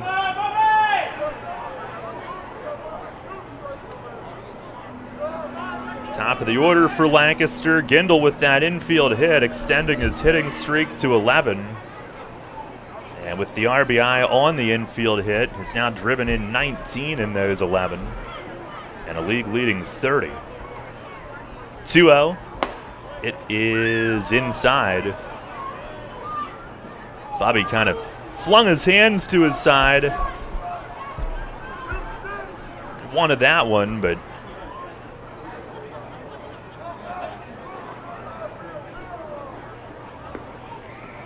ends up behind 3-0. And now fires, and that's in around the same area, and he swings his hands up again, and not seeing eye to eye with John Grasso. It's a 4-pitch walk to start the 8th. Castro having a little discussion as well. And again, I'm pretty certain there is no TrackMan in use tonight. I believe that's all on Grasso. Here's Melvin Mercedes, who's 0 for 3 with a walk, but some tremendous defense. First pitch is high and tight. The first 5 have missed.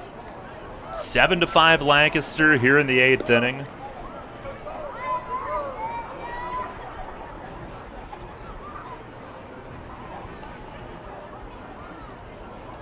On the 1-0, and a swing and a foul tip to the net. He had missed with the first 5, but Mercedes went after the next one anyway.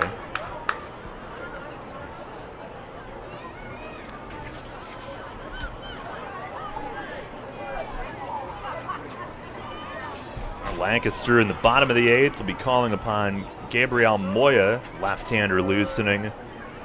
1-1, and a swing and a foul to the net once more. Fastball at 94 from Bubby. His last 3 outings have all been scoreless. Got a hold in the game on Tuesday night at High Point. So he was one of the first relievers called upon, actually the first after Duke Von Schaman in that game.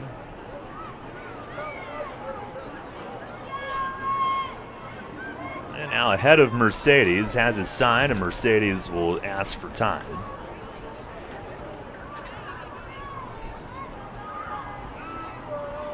Mercedes, who back in 2019 had his season interrupted, broke his ankle sliding into second at Southern Maryland a week into that season. On the 1-2, and a swing and a line drive. Oh, Dundon almost grabbed another one, but this one is sprayed into left. A base hit for Mercedes. And it's first and second with nobody out here in the 8th. Dundon at third, started to go airborne again, but couldn't reach this one. And Mercedes, who has been incredibly consistent for them, has now reached base safely in 29 of his 30 starts this year, and now has a hit in 27 of those 30. Here is Blake Galen, who's 0 for 3 with a sac fly. And the first pitch from Rossman, fastball. It is up and just outside. He is perturbed. Has been since the start of the inning.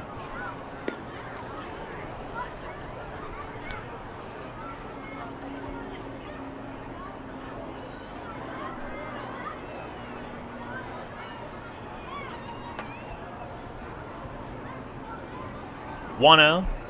That is a called strike. Galen was backing up, but called over the inside corner.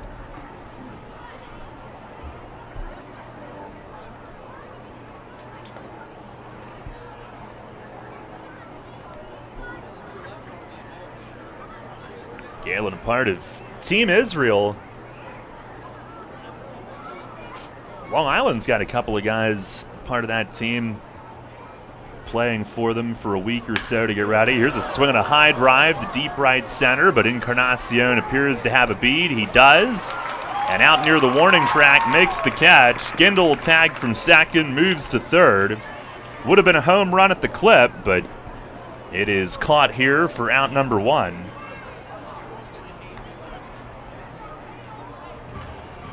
And first and third with 1 out. Trayvon Robinson coming up.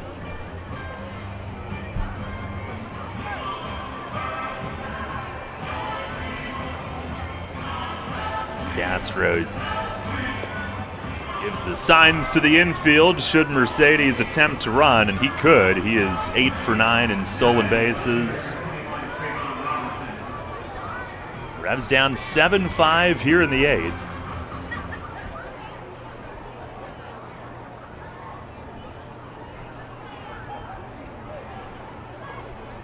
Robinson switch hitter in from the left. Here's Bubby's first pitch, and it tails away.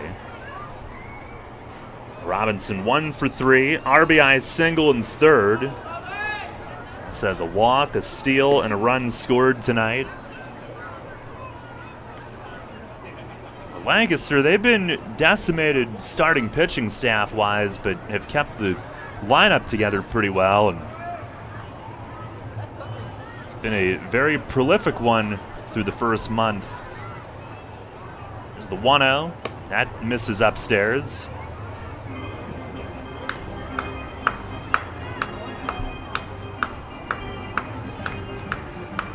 Now, the scores of some of the games they've played,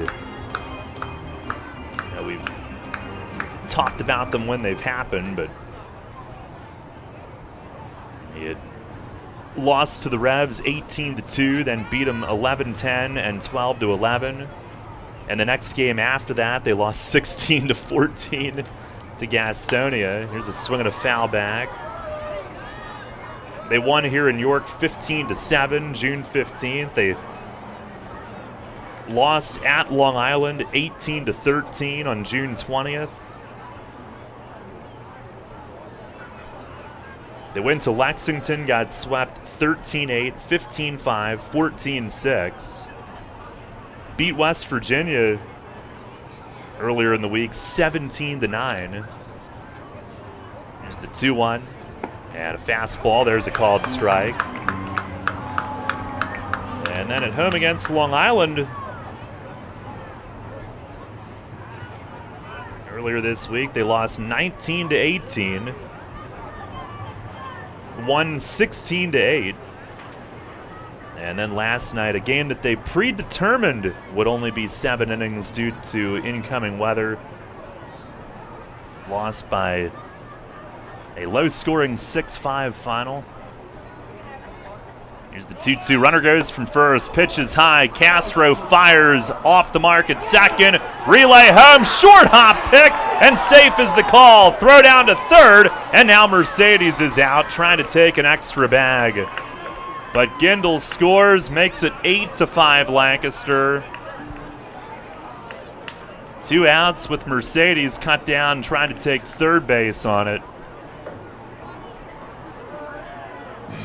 Castro, who fired it through to second, but pulled it a little bit to the shortstop side. Jan had to reach back across his body, and that cost him on the throw home.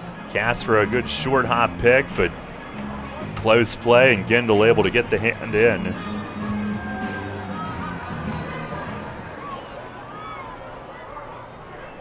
So 8-5, Lancaster does it with the wheels this time.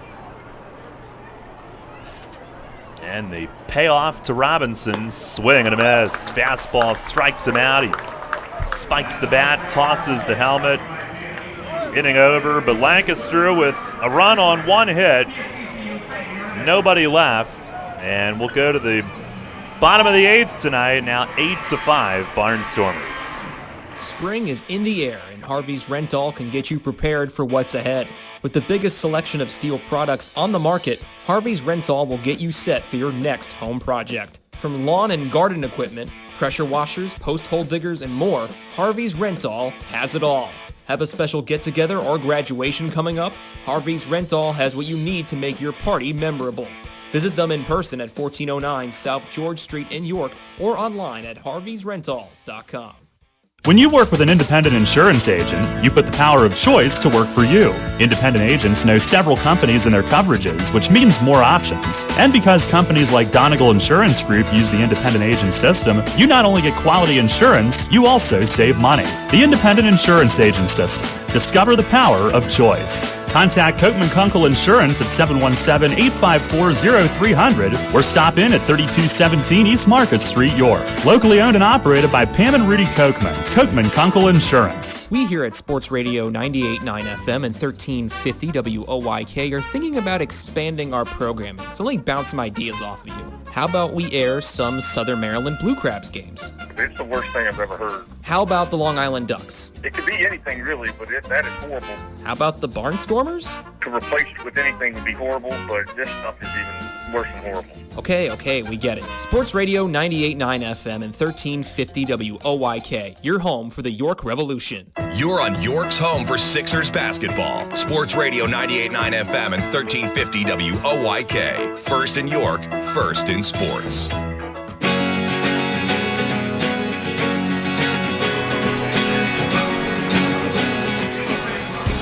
Head to the bottom of the 8th inning. Barnstormers have added one more. They lead it 8-5. And left-hander Gabriel Moya will take over. Pitching change brought to you by Maple Donuts. Revs, who at one point led the game 3-0, Lancaster has outscored them 8-2 since. And the Revs will look to rally with Harris, Dundon, and Encarnacion coming up.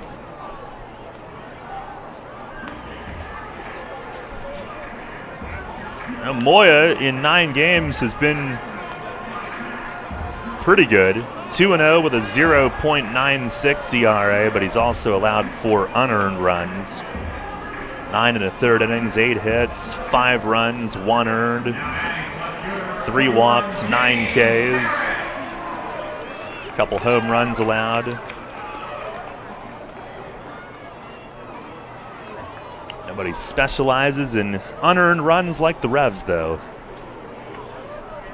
As James Harris leads things off. 1 for 3 tonight, singled off the nemesis, stole second and scored in the 6th. And Moya's first pitch almost hit him.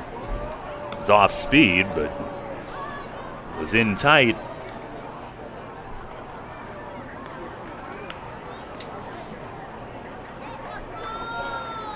Moya, 6-foot lefty from Venezuela, now lives in Orlando. He's been to the majors, was up with the Twins. Pitch, and a changeup over for a strike. And he's still only 26.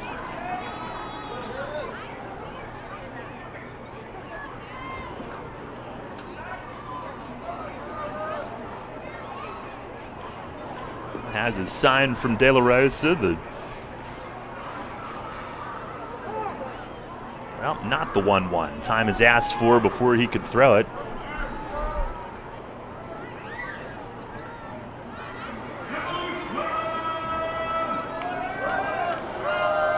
Moya with 7 big league games in 2017, then 35 the following year. Time is out as a ball came loose from the Revs bullpen all the way into home plate.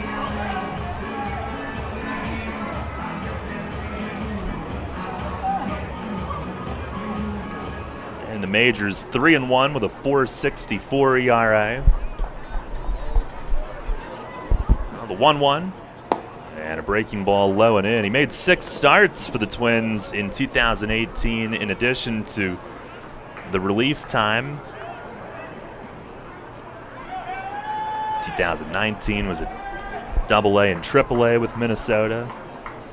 Actually began his career in the Diamondbacks system. Now fires and a swing and a pop-up. He's pointing at it. It's the catcher, De La Rosa, who's out in front of the plate and makes the grab in fair territory for out number 1. Just a couple steps up the first base line. Moya's nickname is Little Guardado, and of course, Everyday Eddie of Twins fame, probably about 20 years ago by now. Time flies. I don't think it's that Moya appeared in that many games, but he does look a lot like him. Here's Dundon, who takes a strike. Dundon 0 for 1 with 2 walks and a run scored tonight.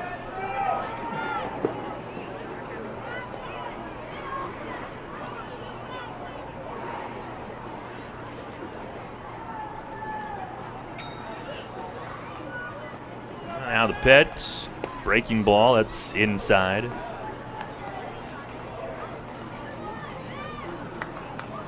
And just before the 2017 trade deadline, Moya was, as a minor leaguer, dealt from the Diamondbacks to the Twins for John Ryan Murphy. Now fires and a swing and a miss. He's got a swing and miss changeup. That appears to be his go-to. Revs have right-hander Isaac Sanchez up in the bullpen. Worked an inning last night in High Point.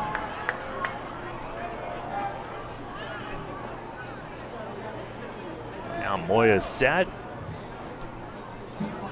And kicks, fires, and a swing and a ball yanked foul in left. That'll sail past the light pole and out over Savory's funnel cakes and out of sight.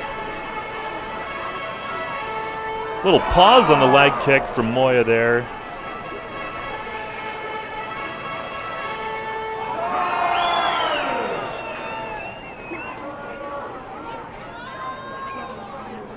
Ooh, I almost forgot we have an NHL game we can join in progress tonight.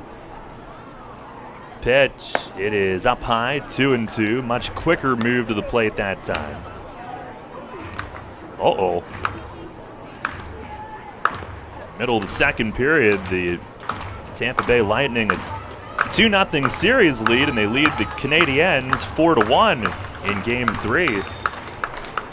We'll join it when we're done. The 2-2. Oh, look out. Oh, man. Hit Dundon in the feet. And he goes trotting toward first. He's moving okay. And a hit by pitch puts him aboard. Now he's 0 for 1 tonight, but has now reached base safely 3 times.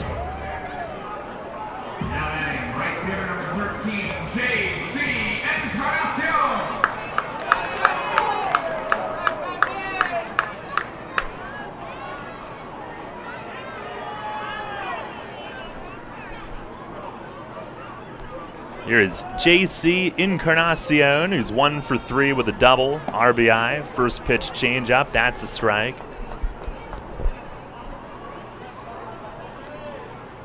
It looks like you may as well almost sit on the changeup. He throws it so often, but even if you do that, you might still be early. It looks that good. The arm speed. The 0-1, and he bounces it up there. I think that was a slider to go with it. Revs have Lenin Rodriguez on deck. Pitcher's spot due next.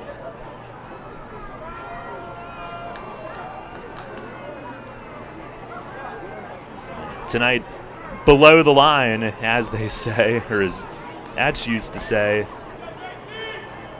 Had Lenin, they had Josue Herrera.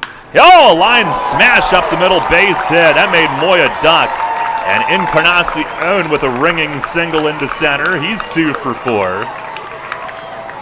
That was a nasty comebacker right over Moya's cap. Dundon up to second, and the Revs will bring the tying run to the plate here. But to finish the thought, Melky Mesa was the other one that was on the dugout card tonight and had not been for a couple of weeks. So here's Rodriguez, who will pinch hit. Last night he had his first Revs hit, 1 for 2, and also walked twice and scored a run, was on base 3 times. He started the game catching last night. 1 for 8 at the plate in total. Revs down 8-5. Rodriguez and then Tyler Hill, the next 2. Trying to put a dent in this deficit. First pitch swinging and a foul headed back over the roof.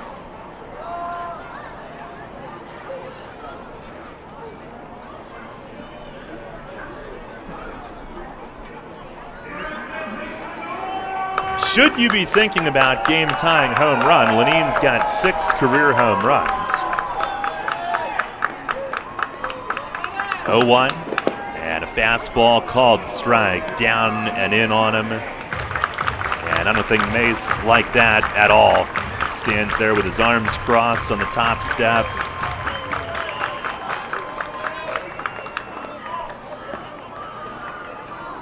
Yep, not happy. Human strike zone tonight.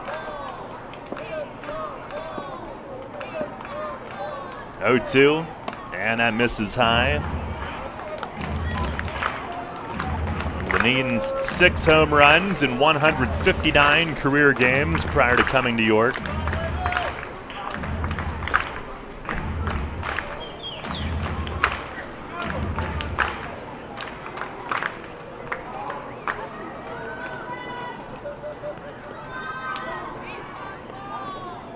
Now the 1-2. Breaking ball, it is just inside. And Lancaster wanted that one. 2-2.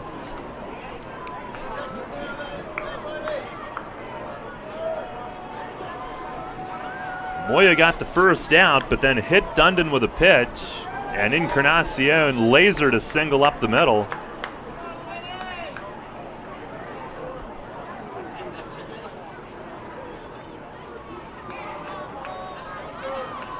Two.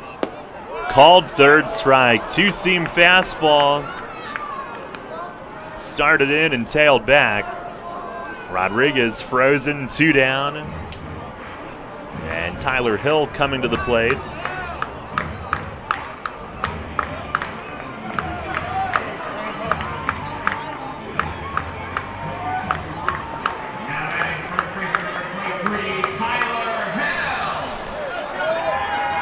Hill tonight 0 for 2 with a walk and a run.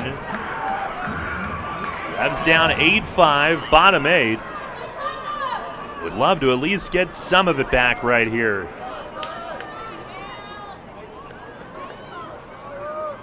Moya, the first pitch, breaking ball, and it bends and caught the inside corner for a strike.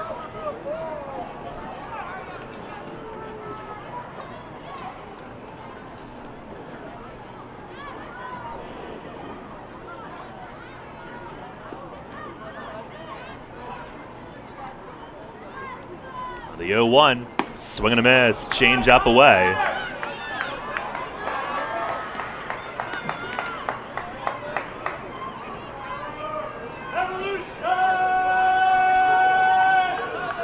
Wonder what he goes to next. A lot of options based on the first 2 that he threw. Sandy was catching the bullpen. Leneen heading back down there after the 1 at bat. Set up in. Pitch is down and in. Good eye from Hill. That was the fastball at 90. After a breaking ball in and a change up away.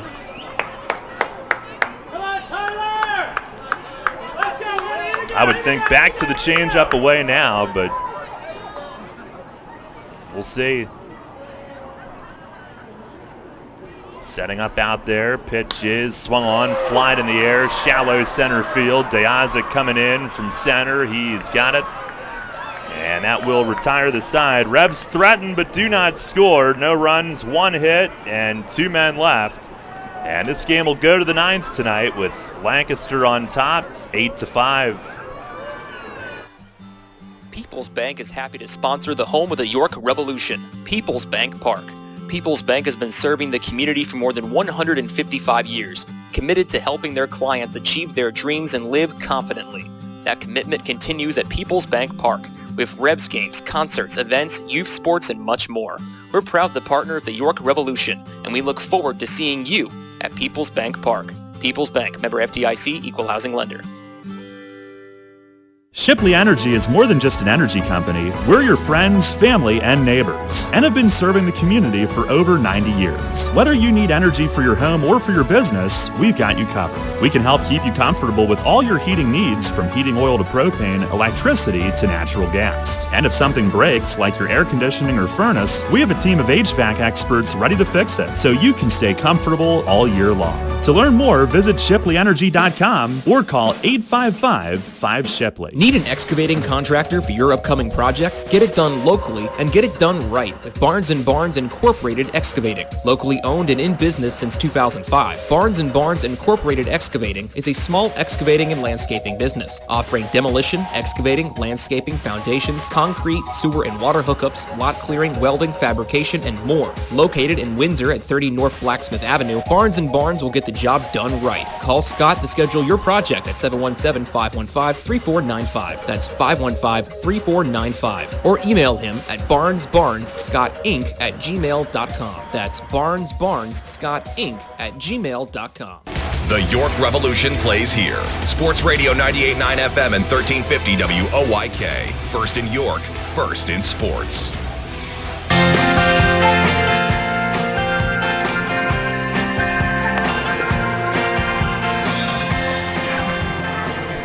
Head of the ninth inning, Isaac Sanchez, the new pitcher for the Revs. Pitching change brought to you by Maple Donuts. He'll look for back-to-back scoreless outings in as many nights. Had a 1-2-3 eighth inning in High Point last night. Maybe could have gotten the win if not for Johnny Field. He sounded so defeated when you said that. You all right, man? I mean, I know it was a long trip and you were behind that glass for so long. Because it felt like you were in a zoo. Well, it's like it's the only part of the field I could see. It felt like it was right there in front of me. Made that diving play. There's De Aza to lead things off. Sanchez first pitch. Fastball. It's a called strike. De Aza 0 for 3 with a walk tonight. Victimized on Dundon's amazing catch in the 7th. 0-1, and a ground ball toward first. It is fouled down into the Revs bullpen. Revs in the bottom of the ninth inning will have Espinal, Sanford, and Sanchez due to face Scott Schumann, who's getting loose. Sanchez with the pitch, and a swing and a ground ball up the middle. It's a base hit. Got ahead 0-2, but De Aza singles. Left that one up and over the middle. Kind of a liner off the bat that landed on the dirt and then bounded through. De Aza's hit safely in 6 straight.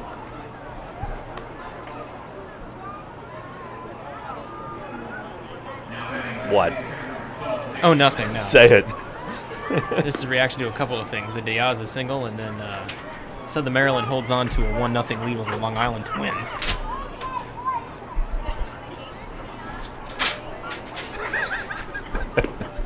Our old friend Sam Burton, his second win of the year. Oh, I do like Sam. Here's Schumpert to pinch hit, and he swings and misses. First pitch from Sanchez. And the bigger surprise is Mike Bolsinger, his 4th loss. He's now 1-4 for Long Island. Oh, man. Hate to see that. Schumpert hitting 195. As he swings and misses, Sanchez pops one right past him.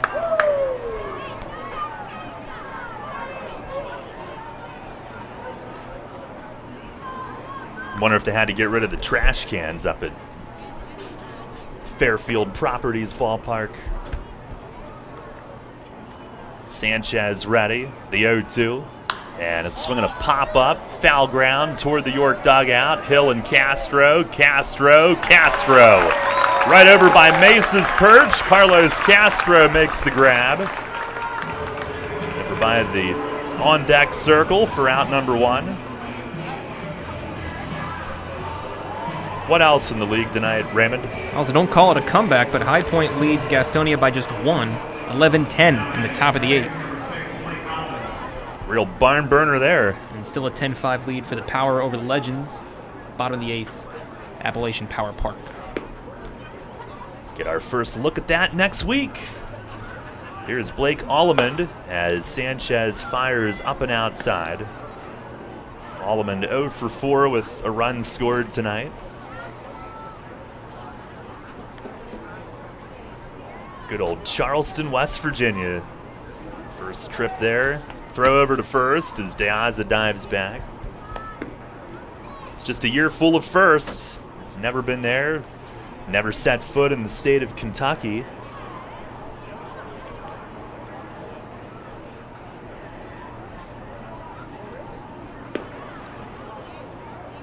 A 1-0.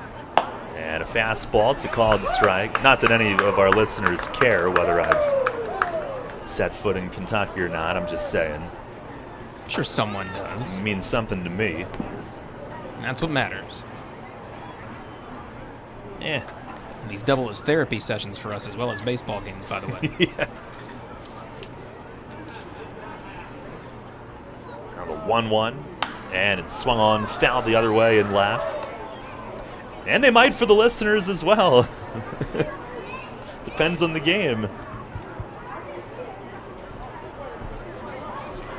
Sanchez 1-0, a 5.02 ERA, 12 outings between High Point and York.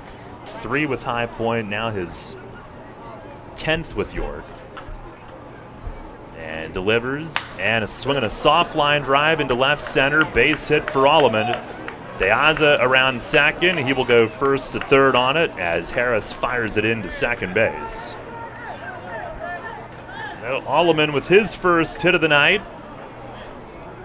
And the Barnstormers have now racked up a total of 8. 9. There you go.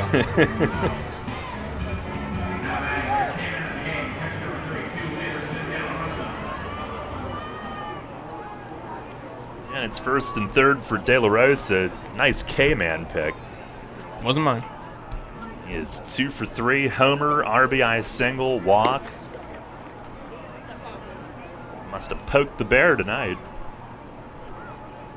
Again, wasn't me.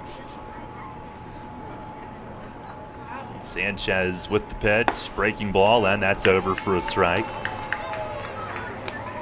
Revs down 8-5 here in the 9th inning, trying to keep it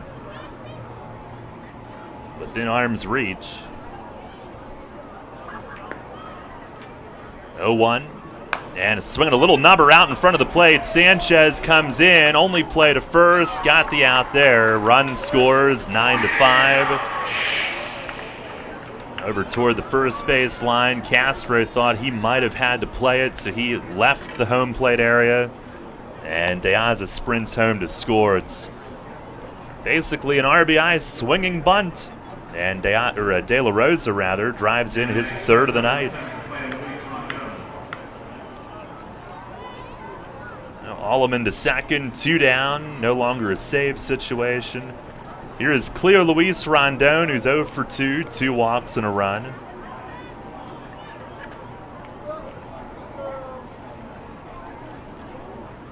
The Revs have now allowed 9 in back-to-back nights.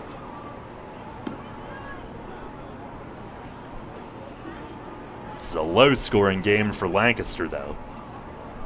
First pitch to Rondon, swing and a miss. Slider from Sanchez.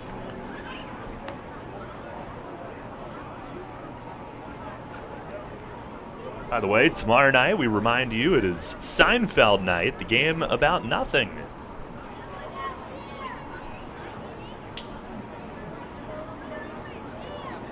Sometimes they call our broadcast Seinfeld night. Here's a swing and a miss, a slider. You have a ruffled shirt you're gonna wear? All of mine kind of hard because I don't iron, so who do I have to impress? Grab it from the bottom of the laundry basket. Yep, looks good. I don't know if I have any like 90s style shirts I can wear. I'll have to do some digging. Now the 0-2. Swing and a pop foul, backing out of play. You know, Ray, sometimes I'll give it the sniff test just to be sure it's the right laundry basket. I've had those days.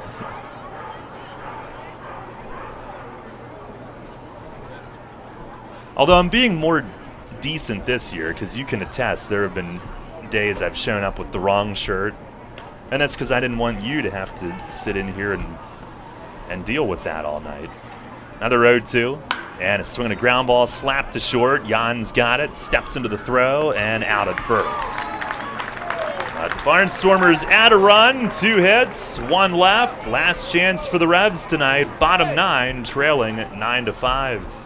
I'm here with Kevin Smith from Smith Wealth Advisory Group of Janney Montgomery Scott, who was recently named by Forbes and the Financial Times as one of the best financial advisors not only in the state, but also in the country. Kevin, explain the meaning of your group's tagline, a wealth of knowledge about wealth. We've built our reputation as one of the premier wealth advisors in the country for many reasons, not the least of which is our vast expertise about wealth in all its meanings and forms. Although traditionally wealth is viewed in a monetary context with all the challenges that entails, which we're fully equipped to address, true wealth has little to do with money. To me, being wealthy is more a state of mind centered upon happiness and contentment. It's memories and experiences with friends, family, and those you love. It's finding meaning and purpose, pursuing passions, chasing dreams, and embracing life for all it has to offer. That's the type of wealth our clients long for and that we help them achieve. You've noted that your group is guided by a quote by Henry David Thoreau, wealth is the ability to fully experience life. Tell me more about that. It's so true. Being wealthy is really about experiencing the richness of life itself. When you think about it, it's not ultimately money that matters, but what money can do. We help our clients educate their children and grandchildren so that they can have promising futures. We help them retire comfortably, support worthwhile causes, and endow meaningful legacies. We help them age with dignity and so much more. For all your financial planning, investment, and wealth management needs, contact Smith Wealth Advisory Group at 779-2769 or at smithwealthadvisory.com. Smith Wealth Advisory Group, helping you fully experience life. Janney Montgomery Scott LLC, member NYSE, FINRA, and SIPC. Get the latest on the Orioles with the Baltimore Baseball Show, hosted by Dan Connolly.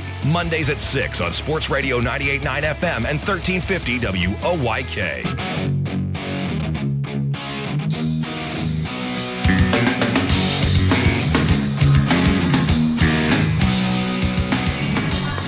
Bottom of the ninth inning, no longer a save situation for Scott Schumann. It is a 9-5 Lancaster lead. Schumann does have 6 saves in 7 tries, 0-1 with a 3.46 ERA and 11 outings this season.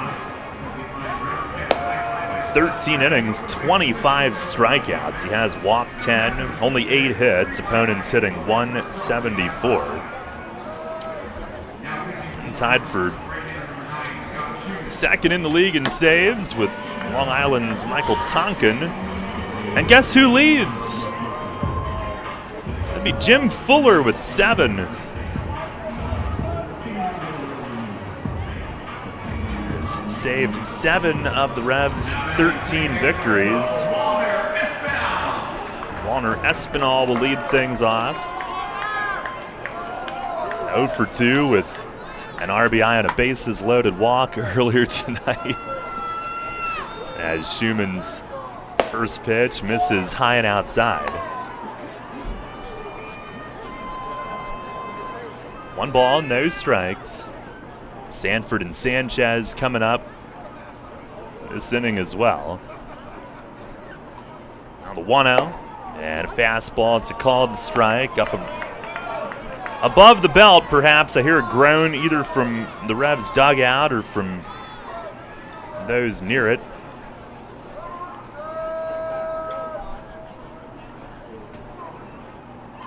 One pitch and a swing and a miss on a high fastball, actually a foul tip squeezed. Revs only have 4 hits in this game tonight.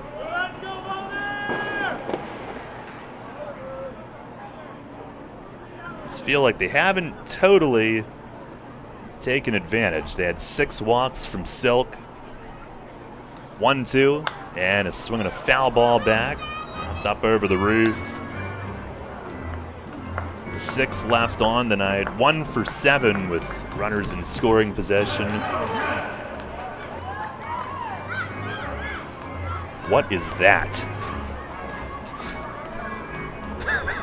Ignore me, I'm just digging some stuff up on Twitter. You're good.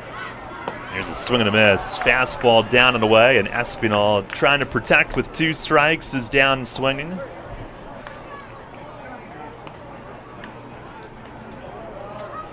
Tomorrow night, it sounds like we're going to see the debut of Johan Lopez. Lefty Tommy Shirley goes for Lancaster. Shirley 2-1 with a 3.44 ERA. Lopez just signed today. Here's Sanford, who's 0 for 4. For First pitch, fastball. It's a strike on the inner half.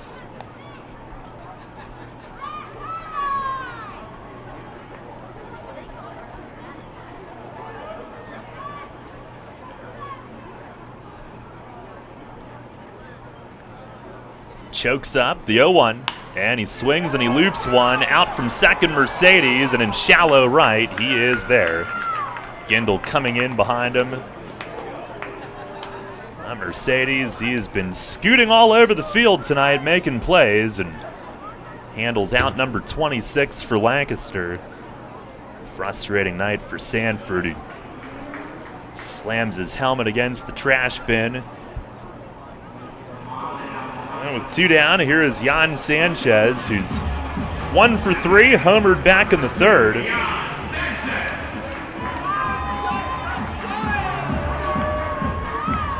He's also reached on a base on balls tonight. Schumann with the pitch, fastball and a strike, 94 on the outside corner. 3 more this weekend. And the Revs will go to West Virginia for 3 and back home again next weekend. When Long Island comes in for the...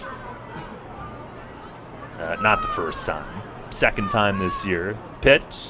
And a swing and a foul tip back. And the Revs down to their final strike tonight.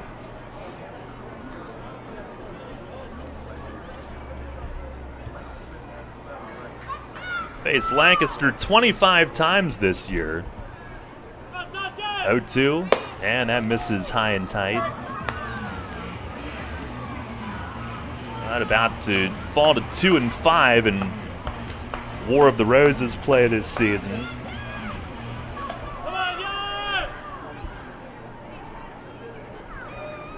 A 1-2 pitch and a swing and a pop-up foul. That's headed back and clearing the rooftop.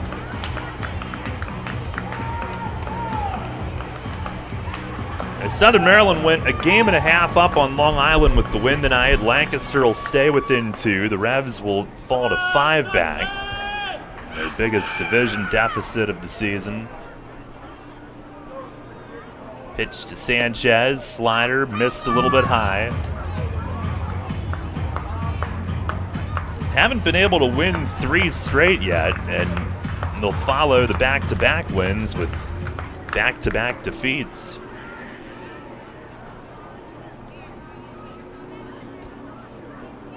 Schumann the 2-2 and a swing and a bouncer foul over toward the Lancaster on deck area.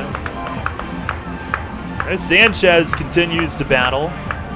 Wow, Dave drank that entire Mountain Dew tonight. He wasn't happy that he got it, but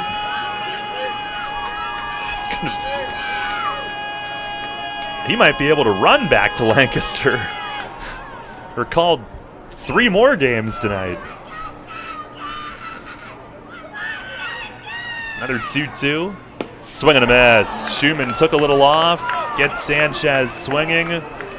And that'll do it tonight. 1-2-3, 9th inning. Lancaster takes the opener by a final score of 9-5. And the Revs do drop their second straight following back-to-back victories. And they fall to 2-5 in War of the Roses play so far this season. We'll look to even this weekend series up when they meet again tomorrow night at 6:30. 9-5, your final score. Stay tuned. Post-game show is coming up next. Since 1934, PSECU has given Pennsylvanians financial opportunities to live a better life. We are a credit union who offers valuable free and low-fee financial products, broad lending options, and outstanding money management for financing life. At PSECU, we are proud of who we are and committed to who we serve because our Pennsylvania roots run deep. We are banking on a difference. Visit PSECU.com to join us. This credit union is federally insured by the National Credit Union Administration. Equal opportunity lender. Hey Revs fans, now's your chance to win big with the Revs and Shipley Energy. This season, during every home game at PeoplesBank Park, it's the all-new Shipley Energy Grand Slam inning. Each game, one inning will be designated, and one name will be selected as the contestant. If the Revs hit a grand slam that inning, you could win $5,000. To enter, stop by Fan Services and fill out your form, or enter via the York Revolution app or YorkRevolution.com. Sign up today and win big with the Revs and Shipley Energy this season. Belle, the Beast, and the enchanted world of Disney's Beauty and the Beast. Playing at the Dutch Apple Dinner Theater June 3rd through July 31st. There goes the baker with his tray. It's the classic tale you love when Belle meets the Beast. A young prince trapped under a spell with time running out for the curse to be broken. A show for the entire family. Call Dutch Apple Dinner Theater today at 717-898-1900 or visit DutchApple.com. New FM signal, new website. Visit us online at 989WOYK.com and take us on the go. Download the new WOYK app today.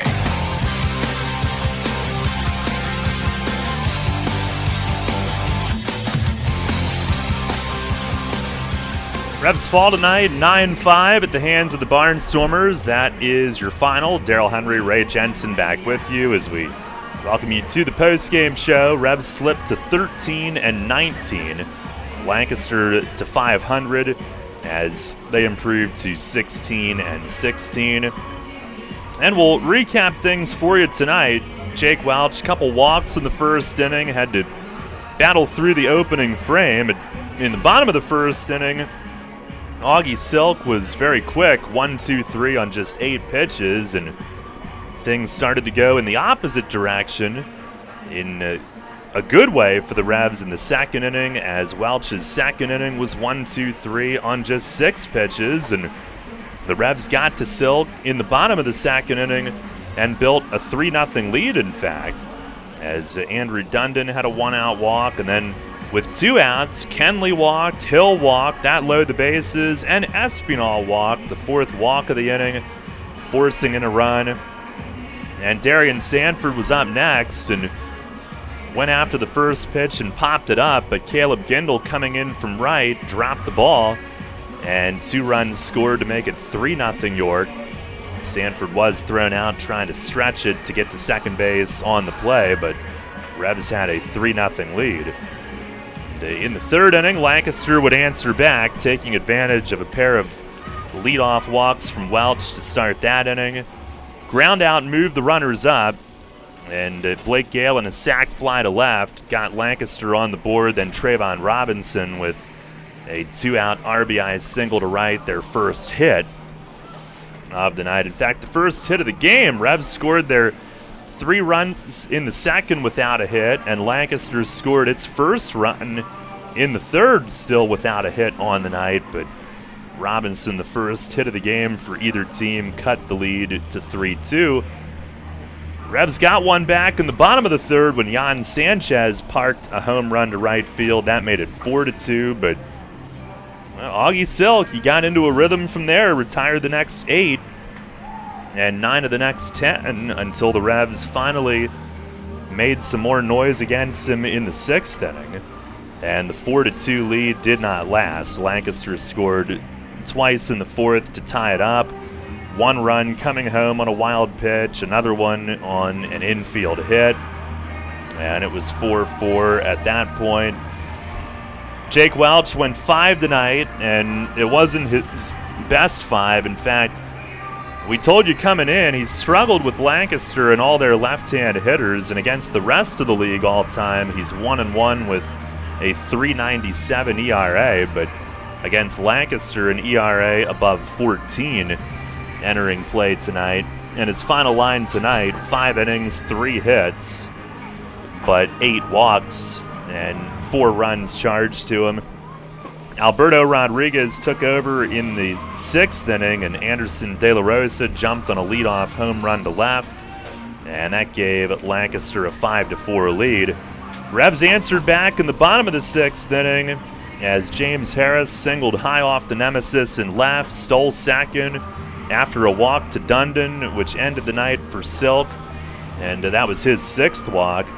JC Encarnacion greeted reliever Garrett Granitz with an RBI double to right field, and that tied the game right back up at 5-5, but Revs stranded to that inning and never could go back in front.